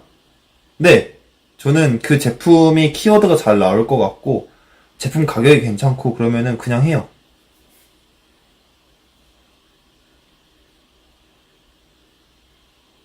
초보라면 시즌 상관없이 가공하는 게 맞을까요? 네, 초보면은 시즌 같은 거, 특히나 저희는 이제 그냥 위탁이 아니잖아요. 그러니까 그냥 위탁이면은 좀 모르겠는데, 대량 위탁에서는 시즌 같은 거 전혀 오히려 신경 안 쓰시는 게 더 나을 수도 있어요. 왜냐면 저희가 시즌별로 뭔가 그거를 특별 관리를 해줄 수 없기 때문에 오히려 비시즌이 더 나을 수도 있습니다. 외국 경험이 없어서 그러는데, 외국 가서 노트북을 가공 한번 보려면 노트북에 뭐가 필요할까요? 일단 더블 모니터 정도 있으면 좋고요. 그거는 뭐 현지 가서 사셔도 되고, 뭐 좋은 거 사실 필요는 없으니까. 데이터만 잘 해결하시면 돼요. 다른 건 어려울 거 없고, 데이터랑 전화 어플만 잘 해두시면 충분합니다. 저도 외국 자주 나가봐서 알거든요. 이밍 스토리는 끝나고 뭐 드실 건가요? 항상 저 라이브 끝나고는 고생한 저에게 선물을 주기 때문에 회 먹을 겁니다. 회랑 명란구이 먹을 겁니다. 신동윤님, 네, 맞아요. 지금 와디즈에서 할인하는 오프라인 강의랑, 온라인 강의에요. 오프라인 아니에요. 온라인이에요. 온라인이랑 지금 카페에 있는 영상이랑 똑같습니다. 그냥 이번에 펀딩 시작해가지고 가격 할인만 좀 넣은 거예요. 그거 이따 제가 라이브 끝나기 한 10분 전에 간단하게 설명드릴게요. 뭐 너무 길게 하면 돈미스처럼 보일까봐 그냥 관심 있으신 분들만 한해서 보면 될 것 같아요. 아닌 분들은 안 보셔도 되고, 끝나기 10분 전에 제가 간단하게 와디즈 펀딩 잠깐만 홍보할게요. 한 5분 정도. 예, 저는 컨텐츠 구매자만 기준으로 단톡방 입장하고 있습니다. 그래서 좀 잘 운영이 되는 것 같아요. 네, 추석 선물 세트 그런 거 절대 안 합니다, 저는.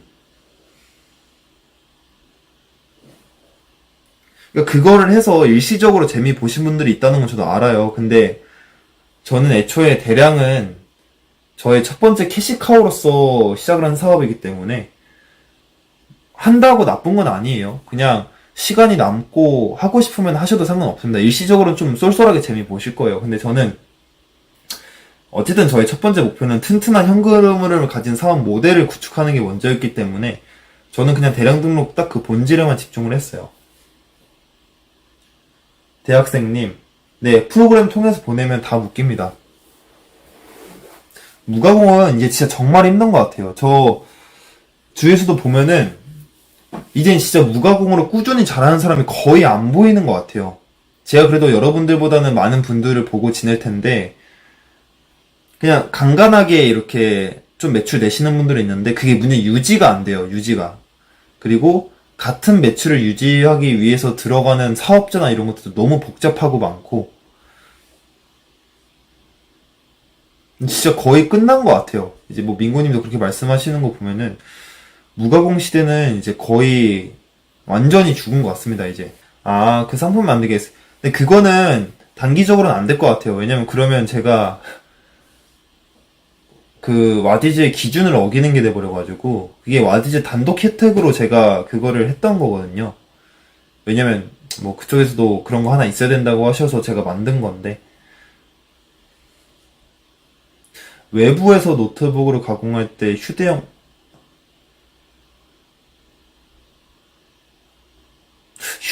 더블 모니터가 있어요? 저 처음 들어보네요. 휴대용 더블 모니터. 태블릿 뭐 이런 건가요?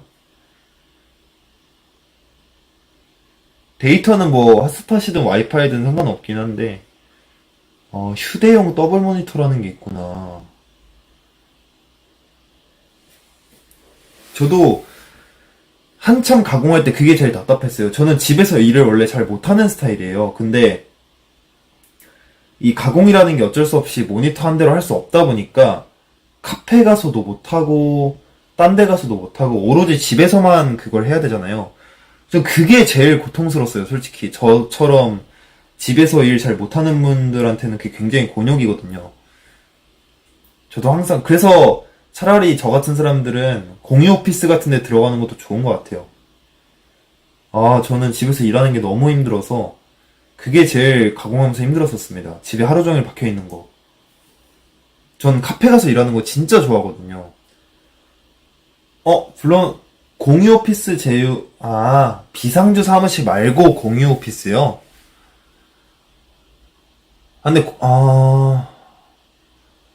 비상주 오피스 제외하고 공유 오피스. 근데 일단 저게 조건이 좀 까다로운 게, 일단 제휴를 맺으려면 그게 어느 정도 전국적으로 퍼져 있어야 되거든요. 한두 곳이 아니라. 근데 이제 비상주는 그게 좀 가능한데, 정말 직접 들어가서 하시는 공유 오피스 같은 경우에는 진짜 부동산 그거를 지점별로 가지고 있어야 되다 보니까 위워크나 패스트파이브 이런 곳들은 그런 게 있을 거예요, 아마. 근데 그런 곳들은 너무 비쌉니다. 저희 일개 대량 등록 판매자 1인 셀러가 들어가기엔 너무 비싸요. 아마 한 달에 못해도 한 3, 40은 할 거거든요. 그래서 그럴 바에는 그냥 지방에 있는, 그냥 뭐 서울권이 아니시라면 그냥 근처에 있는 데라면 18만원 정도면 아마 구할 수 있으실 거예요. 18만원에서 한 25만원 사이 1인실. 혹은 내가 돈을 더 쓰더라도 나는 좀 좋은 데서 하고 싶다, 그런 분들은 좀 메이저 비상주 오피스 들어가셔도 되죠. 근데 패스트파이브나 그런 곳이 저한테 제휴를 줄까요? 제가 뭐 연락은 해볼 수 있긴 한데 워낙 큰 곳들이어가지고.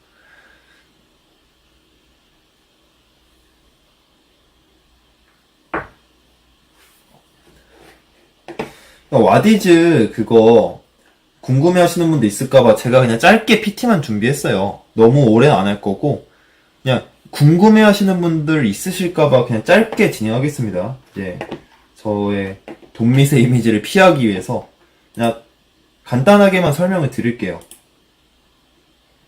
이번에는 그냥 특별하게 펀딩을 준비했어요. 그냥 기존에 사실 진행했던 전자책과 강의로 구성하긴 하는데, 근데 조금 다른 게 있다면,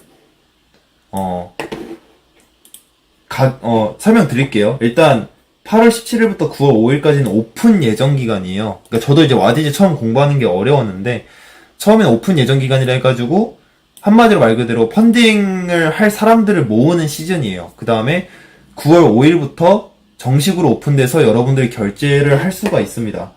그래서 이제 와디즈 펀딩을 통해 무엇을 제공을 하냐면, 기존 정가보다 할인된 가격으로 제공을 하고요.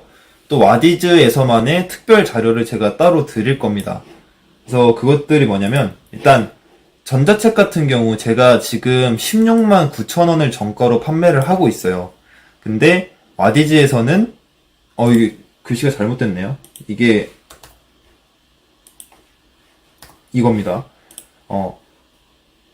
본 펀딩가는 149,000원이고요. 그리고 슈퍼 얼리버드라 해가지고 오픈됐을 때 가장 빨리 구매하신 분들은 129,000원, 그리고 조금 뒤에 구매하신 분들은 139,000원, 그 다음에 완전 뒤쪽에서 구매하신 분들은 149,000원입니다. 이게 본 펀딩가가 그걸 말하는 거예요. 슈퍼 얼리버드, 얼리버드 본 펀딩가가 구매 시기 차이입니다. 구매 시기 차이. 그리고 두 번째는 이제 전자책 플러스 세미나 패키지인데, 기존에 제가 드리는 전자책에다가 오프라인으로 4시간 세미나를 같이 진행을 해드릴 겁니다. 이거는 제가 기존에는 하고 있지 않은 거여서 기존 가격이랑 비교는 안 되고요. 안 하고 있는 거였으니까. 마찬가지로 슈퍼 얼리버드 239,000원, 얼리버드 259,000원, 본 펀딩가는 299,000원입니다. 그리고 세 번째 패키지는 전자책 플러스 세미나 플러스 온라인 강의예요. 사실 이게 제가 가장 메인으로 밀고 있는 패키지거든요. 왜냐면 기존에 제 온라인 강의 가격이 649,000원인데 세미나까지 공짜로 포함시켜가지고 본 펀딩가가 599,000원이에요. 그리고 얼리버드 같은 경우는 499,000원이고 슈퍼 얼리버드 같은 경우는 479,000원입니다. 그냥 구매 시기 차이예요. 그래서 제가 가장 밀고 있는 패키지는 이거고, 마지막으로 대면 컨설팅까지 해가지고 최종 패키지가 있기는 해요. 이거는 말 그대로 대량 등록 전자책 플러스 세미나 참석권 플러스 온라인 강의 플러스 3시간 1대1 코칭권인데, 이것도 제가 코칭권을 이제는 없앴거든요. 잘 안 해가지고 기존에는 이제 없음인데 이제 여기 와디즈에서만 따로 만들어가지고 본 펀딩가는 999,000원, 얼리버드 840,000원, 슈퍼 얼리버드는 792,200,000원으로 제가 런칭을 했습니다. 그래서 사실 가장 밀고 있는, 그리고 제가 생각하는 가장 가격 대비 없는 게 많은 거는 세 번째 패키지라고 생각을 해요. 어쨌든 강의로만 쳐도 기존보다 가격이 한 20% 싼데 여기에 세미나 참석권도 같이 드리니까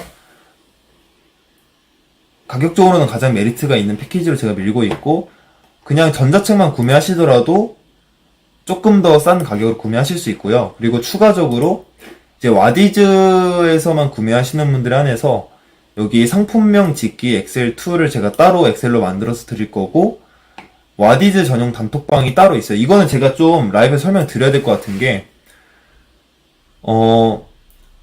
사실 와디즈 전용 단톡방을 만든 이유가 그런 게 좀 컸어요. 왜냐면 제가 지금 운영하는 단톡방이 2년 됐어요. 2년. 그러다 보니까 사업하신 지 1년 반 된 분들도 계시고 1년 되신 분들도 계시고 6개월 차이신 분들도 정말 많이 계시고 이렇게 다 짬뽕으로 섞여 있는데, 거기에 갑자기 와디즈에서 온 초보자 막 수많은 사람들이 동시에 방에 입장이 되면은 전 이게 개인적으로 되게 서로에게 안 좋을 거라고 봤어요. 기존 방에 있었던 분들도 갑자기 와가지고 완전 센 기초적인 질문들이 난무하니까 보기가 싫을 것 같고, 이제 막 와디즈에서 사가지고 오신 분들 입장에서도 나는 완전 생초보에서 왔는데 이 사람들 이렇게 텃세가 심하지, 이렇게 생각할 수 있단 말이에요. 그래서 제가 뭐 나중에 이걸 합칠지는 모르겠어요. 근데 적어도 처음에 펀딩이 끝났을 때는 이분들은 따로 제가 초급자용 와디즈 단톡방을 만들 겁니다. 그게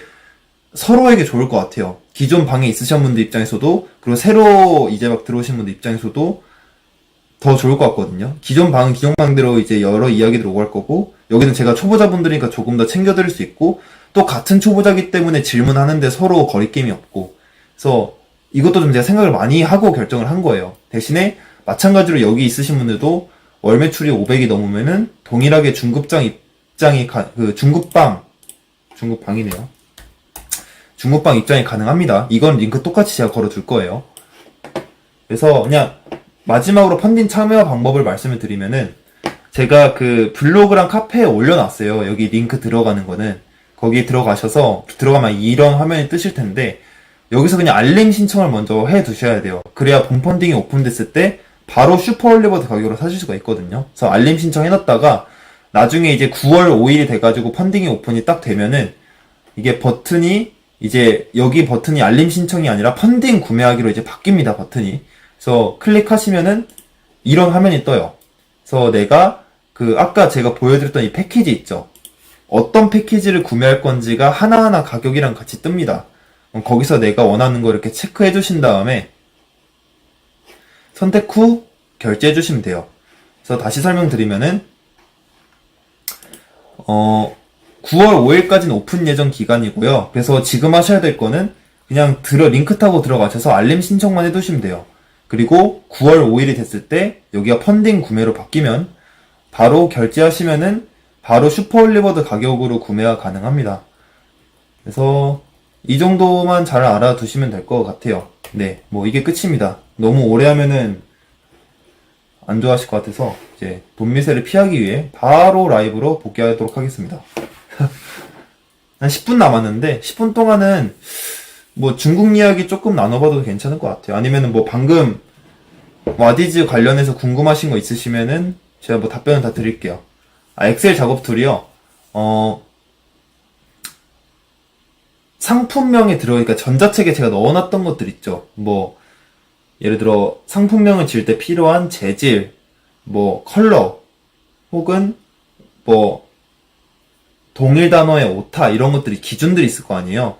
그걸 제가 엑셀 표로 다 만들어놔서 그거 보면서 하나씩 입력하면은 끝에 상품명이 포괄적으로 뜹니다. 예를 들어 뭐 엑셀 한 열이 있다고 치면은 뭐 이런 컵이라고 칠게요. 그러면 엑셀 한 열의 재질, 뭐 색상 이런 것들이 있어요. 그럼 그거 보시면서 여기선 재질이 중요할 것 같다 싶으면은 안에 입력하시고 안에 패스하시고 또 동일 단어의 오타, 뭐 머그컵 단어의 오타 있으면 생각나시면 입력하시면은 내가 넣었던 것들이 맨 끝에 열에서 합쳐져요. 그래서 조금 더 빠르게 가공할 수 있는 정도입니다. 한마디로 전자책에 있는 제가 써놨던 각가지 기준들을 엑셀 표로 만들었다고 보시면 될 것 같아요. 중국 시장이요. 어디서부터 어떻게 말씀드려야 되지? 제가 갔던 데는 이유시장이라는 곳이에요. 이유시장이라는 곳이고, 중국의 대부분의 물품이 수출되는, 특히 소상품 위주로 수출되는 곳이고, 생긴 지는 이제 한 20년도 아마 안 된 걸로 알고 있는데, 부자가 굉장히 많습니다. 그 이유시장에서 떼돈 벌어가지고 부자 된 사람이 엄청나게 많다고 들었어요. 그냥, 도시 자체는 되게 작은데 생활 수준은 서울 강남 수준인 것 같아요. 거의 거기 깔끔한 것도 엄청 깔끔하고 뭐 외제차는 뭐 포르쉐 같은 거는 그냥 굴러다니는 수준이고 그 이웃시장 가시면 엄청 넓어요. 1기, 5기, 3기, 4기, 5기 건물이 5개가 있는데 어느 정도로 넓냐면은 1기부터 5기를 다 합하면은 동 하나 크기입니다. 우리가 뭐 삼성동, 압구정동 할 때 동 있잖아요. 그 동 크기예요. 그 건물 5개를 합치면은. 엄청나게 커요. 엄청나게. 그래서 그냥 난 상품 구경하러 가야지 라는 생각하고 가면은 다 돌아보는 것도 힘듭니다. 반드시 어떤 상품을 블로그에 써놨긴 했지만 어떤 상품을 보고 갈 건지 명확하게 잡고 가시는 게 좋고 중국어 통역사를 데려가시든지 중국어가 되는 사람들을 데려가시길 추천합니다. 솔직히 중국어 안 되면 힘들어요. 로컬 어떻게 하셨냐고요? 근데 이웃시장은 워낙 유명해서 유튜브에 쳐도 많이 나옵니다. 충분히. 블로그도 많이 나오고 책에서도 읽었고 저는 제가 10월달에 캔톤페어라고 해서 광저우 박람회를 가긴 할 거예요. 근데 그것도 되게 유명하지만 박람회 같은 경우는 MOQ가 크잖아요. 한 번에 구매해야 되는 수량이 많고 돈이 많이 드는데 이웃시장 같은 경우에는 MOQ가 낮아요. 저희도 그때 협상하면서 다녔는데 싼 곳은 그냥 진짜 2개부터 되는 것도 있었고 진짜 2개예요. 2개부터 구매 가능한 것도 있었고 좀 높게 부르는 곳은 뭐 100만원치부터 부르는 곳들도 있고 그래도 박람회 같은 데에 비하면 엄청나게 작긴 하죠. 대신에 이제 그 사람들도 제조처가 오는 것도 있고 제조처들을 모아서 무역업체가 오는 경우도 있어가지고 좀 협상을 하긴 하셔야 되는데 그래도 내가 제품을 직접 보고 MOQ가 낮게 가져올 수 있다는 거, 그리고 그 과정에서 좋은 제품들을 보면서 그 업체들이랑 안면도 트고 공장도 찾아가고 할 수 있다는 거. 저 공장까지 다녀왔습니다, 실제로. 그래서 샘플실이랑 다 보고 왔어요.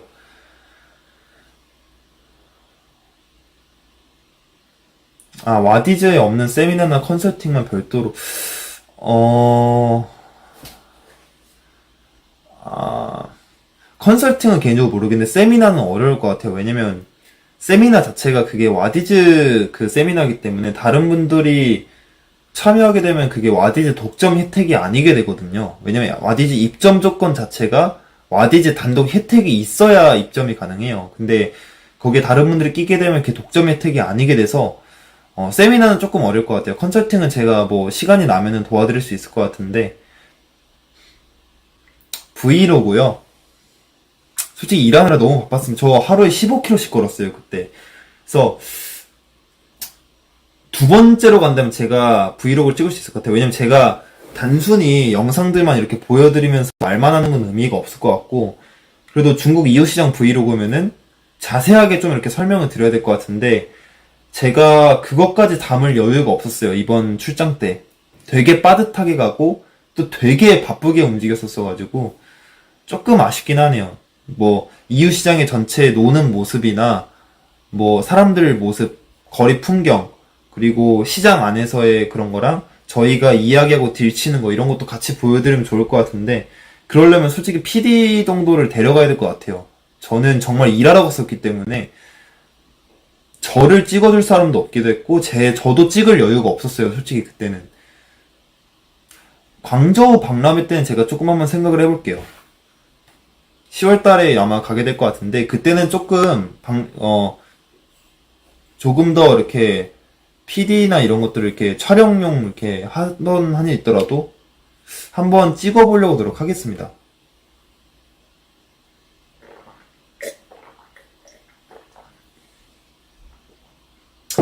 근데, 어느 정도 대량에서 여유가 나오기 시작하시는 분들은, 한 번 정도는 나중에 좀 여유가 있으면요. 지금부터 바로 하지 말고 내가 대량해서 순수익이 그래도 300 이상은 나온다, 500 이상 나온다 하시는 분들은 내가 만약에 대량을 막 몇 천까지 키울 게 아니라면은 뭐 도전해보는 것도 좋을 것 같아요. 확실히 시야는 많이 넓어지는 것 같더라고요. 저도 갔다 오고 나서 느낀 것도 많고 앞으로 어떻게 사업을 해나가야 될지 조금 구색이 잡힌 것 같기도 하고. 근데 가장 중요한 건 1차 파이프를 먼저 잘 해놓으셔야 됩니다. 이게 중간에 막 현혹돼서 왔다 갔다 거리시면 안 돼요. 저도 대량 등록만 했던 기간이 2년 6개월이고 이제서야 시작하는 거예요. 가장 중요한 건 첫 번째, 지금 내가 하고 있는 걸 먼저 잘 하셔야 됩니다. 몇 분 계시죠, 지금?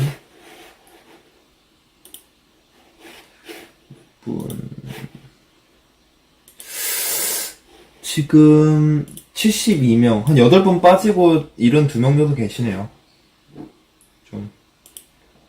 조금만 더 진행을 하다가 마무리하도록 하면 될 것 같네요.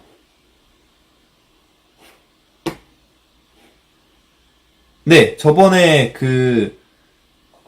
이름은 제가 좀 말씀드리기 그렇고, 저번에 골목셀러 했을 때 한번 나왔던 적이 있는데, 그거랑 비슷한 거라고 보시면 돼요. 막 획기적으로 가공의 퀄리티를 높여준다기보다는 아이디어를 제시함으로써 시간을 좀 아껴주는 느낌이라고 보시면 돼요. 막 너무 기대하진 마시고, 제가 봤을 때는 그 가격 혜택이랑 세미나가 아마 제일 크지 않을까 싶습니다. 그 엑셀 툴은 이미 하시는 분들은 본인이 만드실 수도 있어요, 충분히. 근데 초보자분들은 이제 잘 모르시니까 만들어져 있으면 편하기는 하죠. 좀. 여기 지금 라이브 들어와 주시는 분들 정도면 그래도 제 가치관에 많이 동의를 하시는 분들일 텐데, 사실 어떤 사업이든 간에 진짜 많은 노력이 들어가는 것 같아요. 늘 사업에는 저는 정답이 없다고 보는 주의여서, 세미나에서는 상품명 가공이 거의 답니다. 거기에 Q&A 살짝 정도? 가공과 뭐 솔루션은 아마 거의 안 다룰 것 같아요. 거의 상품명에 관한 이야기들이 주가 될 것 같아요. 아니죠. 똑같은 상품 대략 안 나오죠. 왜냐면 예를 들어 제가 거기 여러 개가 있어요. 왜냐면 그 상품명 엑셀2를 사용했을 때 똑같은 상품명이 나온다는 거는 제 전자책을 읽고 똑같은 상품명이 나온다는 건 똑같습니다. 거기에 나와 있는 거는 말 그대로 그 전자책의 기준을 엑셀 표로 바꾼 거기 때문에 예를 들어 뭐 색상, 재질, 뭐 동일 단어의 다른 의미, 뭐 오타 이런 것들이 기준으로 쫙 있어요. 근데 그 기준을 절대 다 쓸 수가 없거든요. 그러면 상품명이 뭐 200자 넘어가기 때문에. 그래서 내가 뺄 거 빼고 넣을 거 넣는 건데 아이디어도 달라질 수가 있어요, 사실은. 왜냐면 뭐 이 상품을 어떻게 다른 용도로 할 거냐 했을 때 누구는 커피컵이 될 수도 있고 누구는 주스컵이 될 수도 있기 때문에 그 툴을 가지고 있다고 같은 상품명이 대량으로 나오는 건 아니에요. 그게 무슨 AI처럼 클릭한다고 빡 키워도 떨어지고 이런 게 아니고 그냥 아이디어에 도움을 주는 용도입니다. 아이디어에 도움을 주는 용도. 여기 계시는 분들이 저는 진심으로 다들 잘 되셨으면 좋겠습니다. 왜냐면 사실 대량 등록이란 사업도 그렇고 뭐 위탁도 그렇고 사입도 그렇고 무슨 이 시장 자체가 뭐 다른 사람들 조금 들어온다고 제가 영향받는 그런 시장은 아니거든요, 솔직히.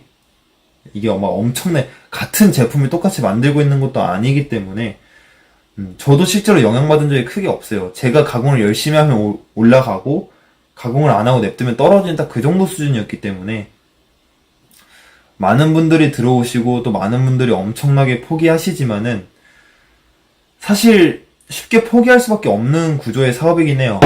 처음에 돈이 많이 안 벌리고 또 재미는 없지. 다른 사업가들 이야기 보면 되게 막 휘황찬란해 보이지. 그렇기 때문에 또 시작하는데 돈도 거의 안 들었고 그래서 포기율이 높지만은 다른 사업도 그만한 대가가 있습니다. 대신 다른 사업을 하다가 진짜 패가망신되거나 그런 경우도 있기 때문에 항상 전에 세션에서 말씀드린 것처럼 나의 상황과 나의 재능과 내가 가진 자본 이런 것들을 종합적으로 판단해서 현재의 나에게 맞는 가장 좋은 선택을 하는 게 현명한 것 같아요. 저도 이제서야 제가 해보고 싶은 사업들을 하고 있지만 저도 대량을 시작을 안 했으면은 첫 사업을 언제 시작했을지 감은 안 잡혀요. 지금까지 못하고 있었을 수도 있고.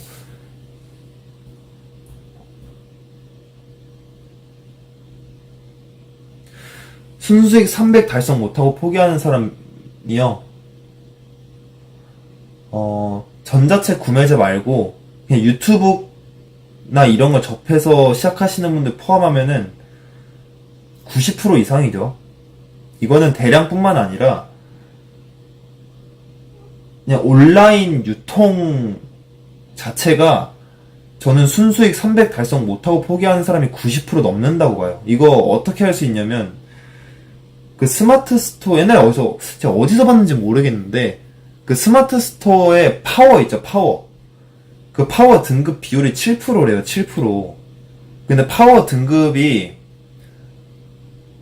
3개월 매출 합 800이거든요. 한 달 매출이 200, 300 정도예요. 간단히 잡아서 한 달 매출 300, 순수익 말고요. 한 달 매출 300 찍는 사람이 전체의 7%라는 거예요. 대량이고 뭐고 다 떠나서. 그러면 매출이 300이면 순수익이 100도 안 될 텐데 순수익 100만원 찍는 사람이 전체의 7%밖에 안 된다는 거예요. 엄청나게 낮죠. 다 포함한 겁니다. 다.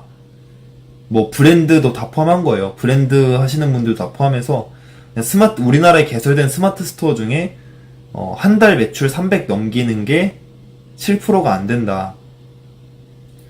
그만큼 근데 저는 개인적으로 그 7%가 사실 실패는 잘 없다고 봐요. 실패라기보다는 포기에 더 가깝죠. 포기. 아무리 막 그래도 한 달 매출 300 정도는 노력으로 올 수 있는 영역입니다. 근데도 7%밖에 안 된다는 거는 진짜 어마어마하게 포기한다는 거예요. 정말로. 이커머스가 그렇게 딱 좋아요. 그냥 한마디로 딱 찍먹. 대충 찍어서 먹어봤다가 에잇 아니네 하고 돌아간 사람들이 너무 많거든요. 근데 치킨집 운영을 그렇게 하는 사람은 없어요. 왜냐면 치킨집은 1억이 넘게 들어가기 때문에 그래도 한번 창업했으면은 막 부랴부랴 한단 말이에요. 근데 이 이커머스는 투자 비용이 없기 때문에 그냥 시작해보고 나도 저렇게 돈 벌어볼까 하다가 뭐야 왜 이렇게 어려워, 뭐야 왜 돈 안 벌려, 그대로 빠지는 비율이 너무 많아요. 그래서 저는 레드오션이니 뭐니 대부분은 허수라고 생각합니다. 90%는 포기할 거기 때문에. 순수익 3, 400, 뭐 탑티어까지는 아니죠. 근데 이제 준수하게 잘 하고 계시는 거죠. 그리고 순수익 300 벌 정도면요, 저는 1000 금방 간다고 봐요. 이커머스는 진짜 순수익이 1000만 원이 넘거나 아니면은 300도 안 되거나 이 둘 중 하나인 것 같아요. 그 중간이 잘 없는 것 같아요. 순환주기 저는 보통 1년 잡습니다. 1년. 정재현님, 챗GPT가 유행인데 대량 등록을 자동으로 상품명 가공해주는 게 어떻게 생각하시냐고요? 저는 아직까진 많이 어렵다고 봐요. 많이 어렵다고 봐요. 왜냐면 이게 사실 그런 거예요. 챗GPT가 지어준다고 하더라도 그러면 챗GPT가 생각해서 짓나요? 아니에요. 챗GPT의 그 알고리즘 작동은 데이터를 수집으로 한 판단 결과거든요. 학습이잖아요. 학습된 결과에 의해서 짓는 건데, 그럼 저게 된다고 하더라도 결국에는 그게 된다는 소문이 퍼지겠죠. 그럼 모두가 챗GPT를 돌리겠죠. 그럼 다 똑같은 상품명이 나오겠죠. 그럼 결국에는 지금 같은 상황이 올 겁니다, 아마. 내가 만약에 그 챗GPT 알고리즘을 바꿀 수 있는 권한이 있다 싶으면은 그게 좀 통할지 모르겠는데, 지금처럼 공개된 오픈 AI로 이용하는 챗GPT면은 결국에는 똑같아질 거라고 봐요. 그리고 챗GPT가 한글에 그렇게 강하지도 않고요, 솔직히. 그게 모르겠어요. 10년 뒤에는 어떨지 모르겠는데, 어쨌든 그게 되든 안 되든을 떠나서 접근이 쉽고 누구나 할 수 있으면은 결국에는 지금이랑 똑같아질 겁니다. 왜냐면 지금 무가공 돈 벌리나요? 돈 안 벌리죠. 근데 분명히 옛날에는 무가공만으로도 돈이 벌렸어요. 왜냐면 그때는 솔루션을 활용해서 물건을 대량으로 올리는 것 자체가 고난이 되었어요. 솔루션 자체가 없었을 수도 있고. 그러니까 그 시절에 그걸 알던 사람들에게는 그게 엄청난 돈벌이일 거 아니에요. 근데 지금 어때요? 솔루션 다 퍼졌죠. 솔루션 활용 방법도 다 퍼졌잖아요. 그래서 지금 무가공이 돈이 돼요? 안 돼요? 안 되죠. 똑같다는 거예요, 사실은. 내가 지금 만약에 챗GPT를 나만의 방법으로 잘 활용해가지고 남들은 모르지만 나는 그게 통한다 싶으면 그게 돈이 될 수도 있는데, 솔직히 챗GPT가 가공하는 게 그 제품을 인식해서 하는 게 아니라 수집된 키워드를 가지고 가져오는 거기 때문에 아직은 많이 어려울 것 같아요. 그리고 그게 될 때쯤이면은 이미 돈이 안 될 때쯤이라고 저는 생각을 합니다. 근데 뭐 연구해보시는 건 언제나 좋아요. 그런 시도들은 저는 항상 좋다고 봅니다. 또 거기서 제가 생각하지 못하고 재현님이 생각했던 어떤 좋은 기회가 나올 수도 있는 거고. 배송비 천차만별은 이셀러스로는 일단 안 돼요. 예. 그거를 엑셀로 뽑았다고 하더라도 배송비가 다 다른 거를 저희가 이셀러스로 어떻게 할 수가 없다는 대답을 저도 받았습니다. 세트로도 어떻게 안 되고. 네, 맞아요. 파워단 사람이 상위 7%라고 들었어요, 저는. 그러니까 저도 이게 근데 옛날에 본 거예요. 2021년 초반, 이게 디지털 꼬마드님이 올렸던 건가? 아마 거기에서 제가 봤던 것 같은데, 아마 근데 제 기억엔 7%가 맞았던 것 같아요. 근데 옛날 2020년쯤입니다. 2020년 후반때쯤 제가 그 영상을 봤으니까 지금은 모르겠네요. 지금은. 근데 아마 그 정도 될 것 같아요. 제가 지금까지 수많은 교육을 해본 결과에 따라서도 그 93% 중에서도 90%는 매출이 100만 원이 안 될 겁니다. 아마. 그냥 시작하자마자 접어버린 분들이 너무 많아요. 그냥 한번 개설해봤다가 좀 해보고 접는 분들이 전체 반 이상이기 때문에. 그쵸. 순환할 때 세트 시정 저 다시 합니다. 왜냐면 그동안 바뀐 것들도 있고 옛날에 했던 거에 비해서 정보가 추가돼서 더 적용하고 싶은 것들이 있을 수도 있고.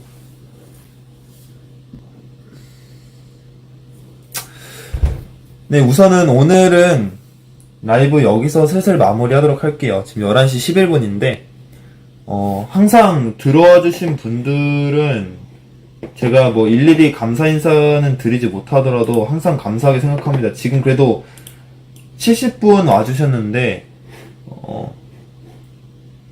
들어와 주셔서 진심으로 감사드립니다. 제가 어쨌든 봐주시는 분들이 없으면 저도 라이브를 못하기 때문에 그래도 아직까지 제가 유튜브를 시작한 지 이제 거의 딱 2년 차거든요. 작년 한 7월에 재작년 7월에 첫 영상 올렸으니까 지금 딱 2년 됐는데 그래도 아직까지 봐주시는 분들이 이 정도 있다는 게 감사드리기도 하고,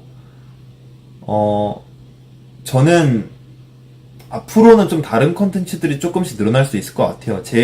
제가 유튜브를 왜 만들었냐면은, 그냥 제가 바닥부터, 한마디로 진짜 거의 무일푼, 무경험 상태에서 사업을 어떻게 빌드업 해나가는 그 과정을 제가 기록하고 싶었던 거예요. 사실 제가 뭐 대량 등록 유튜버로 만약에 잡았으면 유튜브 이름을 뭐 대량 뭐뭐로 했겠죠. 근데 그게 아니고 멀티파이프로 지었잖아요. 애초에 기획 단계에서부터 성장해 나가는 이야기를 담고 싶었기 때문에 비록 나중에는 조금 대량이 아닌 다른 이야기들이 오가더라도 뭐 도움이 되는 부분이 분명히 있을 겁니다. 어쨌든 모든 분들이 다 대량을 평생 하시진 않을 테니까. 그래서 마지막으로 답변하고 갈게요. 네, 저는 기왕이면 스스 기준으로 가공해서 올립니다. 그래서 오늘도 고생 많으셨고, 뭐 가공하시던 분들은 이제 잘 마무리하고 하시면 될 것 같고, 다른 분들 뭐 내일 출근하시는 분들은 어서 얼른 주무시길 바라겠습니다. 그러면은 일단 오늘 라이브는 여기서 마무리하도록 할게요.